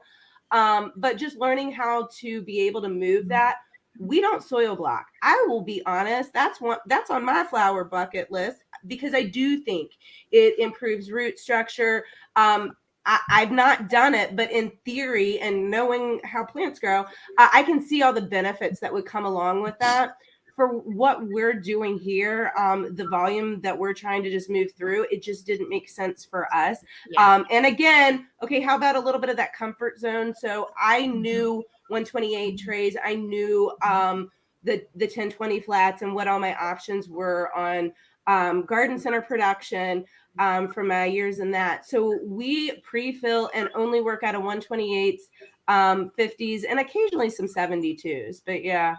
Now I do order in plugs as little as I can get them, because I'm going to pay a lot for that tray, and you better put as many in there as you can. Mm-hmm. Yep. Bump them up if you have to. Yeah, exactly. There's a question in the comments about the wind strip trays. The old style wind strip trays are fabulous. If you can buy the old ones, the new ones that are manufactured in the U.S. are not good. I've had multiple complaints against them. Unfortunately, they used to come out of South Korea, and it was one of the largest greenhouse companies on the East Coast would bring them in by the 40-foot trailer. And again, there's, I guess, a falling out between the two partners. The one partner had invented them. The other partner took the business over. I don't know what happened, but it was $1 million mold. And supposedly they destroyed the $1 million mold when he decided they were no longer doing them. No, they destroyed the mold. Oh, that's some juicy drama. I'm here for the tea now. So now they're produced in the U.S. And the quality is just not the same. So unfortunately, that's why we went to the Prop Tech, and we're very happy with them. The quality of the trays are fabulous, and they're technically. What was the name of that? Prop Tech. Prop Tech. Yes. I'll pull them up. They make some nice ones here. Share screen. Window. There we go. Tech. Okay, cool. Yeah. So unfortunately, the tray I like the most from them is, I really want this tray right here. Well, actually, no, either of them, the 162 or the 128. But the problem is they were 26 by 13. So they were very large tray, which if you have your greenhouse set up for them, they're fabulous because you can do rail system it's so nice. But for most of us that are doing everything else in 10 by 20, you want to standardize. Yeah. That's, we use the paper pot, which is that a 24 by 12? I think it's a 24 by 12, which is very similar to this. So we have thought of switching everything toward 26 or 24 by 20 by 12, and then doing the 26 by 13, so we can get to this larger space right here. Because what you look at is you look at plants per foot, and then you also look at the cubic inches.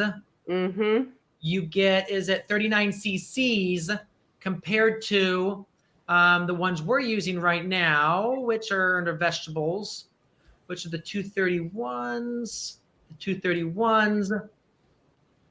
These are the ones we use, the nesting version, which are 14. So it's almost 3 times the amount of volume. Yeah. So that's nice for, that other size you can use for a cucumber for that matter, which is super nice.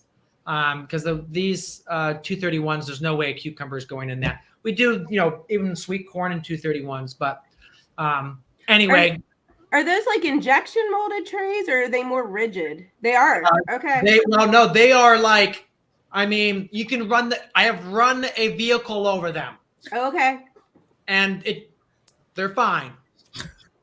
Nice. Good. I like this. Indestructible farm tools. That I like. Now the price point's not cheap. It's very comparable to the other hard plastic trays out there, between $6 and $7 before the inflation of 2021. But I would hate to know now what they are. I bet they're like $9, $8 or $9. But again, you have them forever. So anyway, yeah, that's my little show and tell for the night. Terry says, can you please share the links to everyone's pages, Facebook, Instagram, or websites? So if you go into the summit to the all access, everyone's there. They've got below their speakers, we put their website and their Instagram. That's absolutely there. Yeah, you can get that all from there. And the spam is back on YouTube. Oh, man. Is the spam asking good questions though? No. No, They are just randomness. Oh, just randomness, and some of it's not good. So we're just deleting and banning. Thank you. What you can do. You do what you can do. So Great, man. Move forward. Yes, move forward. All right. Well, I think we should wrap it up. We've gone 45 minutes over. We didn't pay you extra for the. Listen, I'm having so much fun because I told my kids I was doing this and they all put themselves to bed, I think. I don't know really what happened on the other side of the door, but it's quiet. Hey. Well, if it's quiet in my house, it means the kids stole one of my phones and are watching movies or, YouTube or something. So that's the other. At one point, I had to text my husband to get the dog. So, because he was like under the desk. That happens. That happens too. Yes. Oh, but yes, I am excited. Thank you guys, by the way, so much. I've had a really fun time talking with all of you and everybody else out there in virtual land. This has been the most fun I have had in a long time. Yeah. So back tomorrow. Coming back. You can't get rid of me. All right. Well, that's good. We're going to put you as the feature for the 7:00 hour. Okay, watch out. No, I'll dress differently. Right there. No, I need a screenshot. Screenshot this because there. I think it's pretty good. Yes, it's pretty good. That, I'm sure. I think it's pretty good. The team was going to use this somehow. Unfortunately, you're unblackmailable. So right, exactly. If you live with your ghost white out there, not in the closet, nobody has anything over you.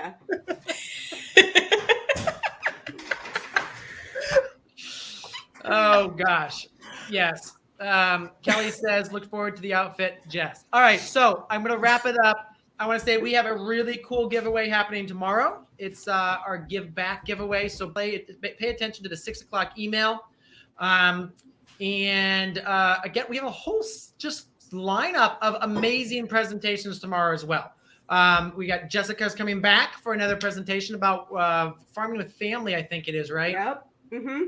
That one's fun. Yeah, that one's a blast. But we've got other good people that I am drilled in to listen to. Yes. The Sunny Meadows goes for almost 2 hours. Can't wait. We recorded that Monday. So so it's real fresh in my mind. But there's 4 things, if you want to scale, that you need to pay attention to. And then we just have a boatload of other people here. Let me go pull up the list. We got Raws happening in the morning at 9 a.m. or no, I guess maybe it's saying they can't. I'm seeing it canceled. So maybe that's not happening now. My team has not sent me this. So I'm just seeing this now. We've got Julia talking about building a brand for your business.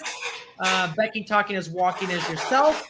Don talking about scaling up your scaling organic flowers, because he's really sharing about the organic flower farm he has. Roger and Mary about edible flowers. Shannon talking about, I believe it's on her U-Pick or CSA. I'm not quite sure here which one is. It is. My team doesn't tell me that. Lindsay's talking on U-Pick, so I think Shannon is talking on CSA. I think that's how we've got that. Lori is talking about pictures, because we all know people buy flowers with their eyes, so we need better pictures. Lenny is on tracking profitability on specific crops. We mentioned that earlier. And then that was John good. is I on watched that. Instagram. John's on Instagram. He's built 78,000 people on his Instagram, so you can share all the tricks he's using for that.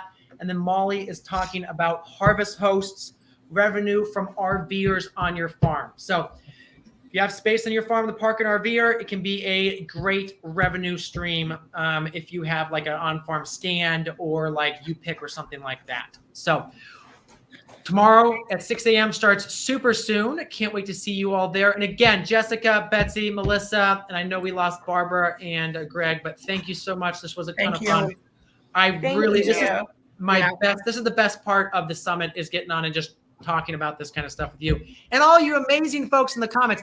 Can you imagine we still have 227 people that are listening to us? I kind of forget that there's like a whole bunch of y'all out there. This is like being on FaceTime with me and my sister. Like that, I just forget, guys. This is real life.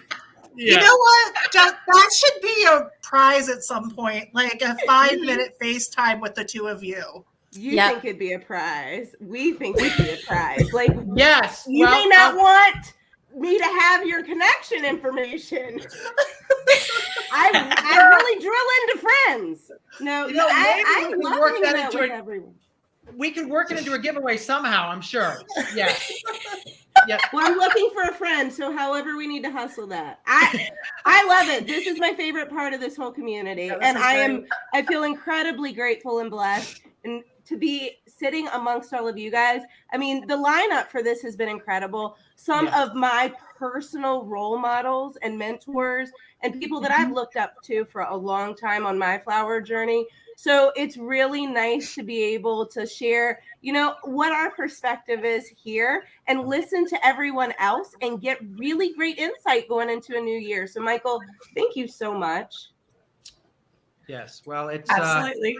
It's my team. I will say this is the summit I've been the least present for because I've been trying to start a stupid farm. But they have done, again, Kirsten, who's our project manager, online business manager, manages everything. Again, Heidi, behind the scenes, literally keeps everything on track. Absolutely incredible. Elise does our customer service, does our graphics and stuff. Again, Yano, who does our editing.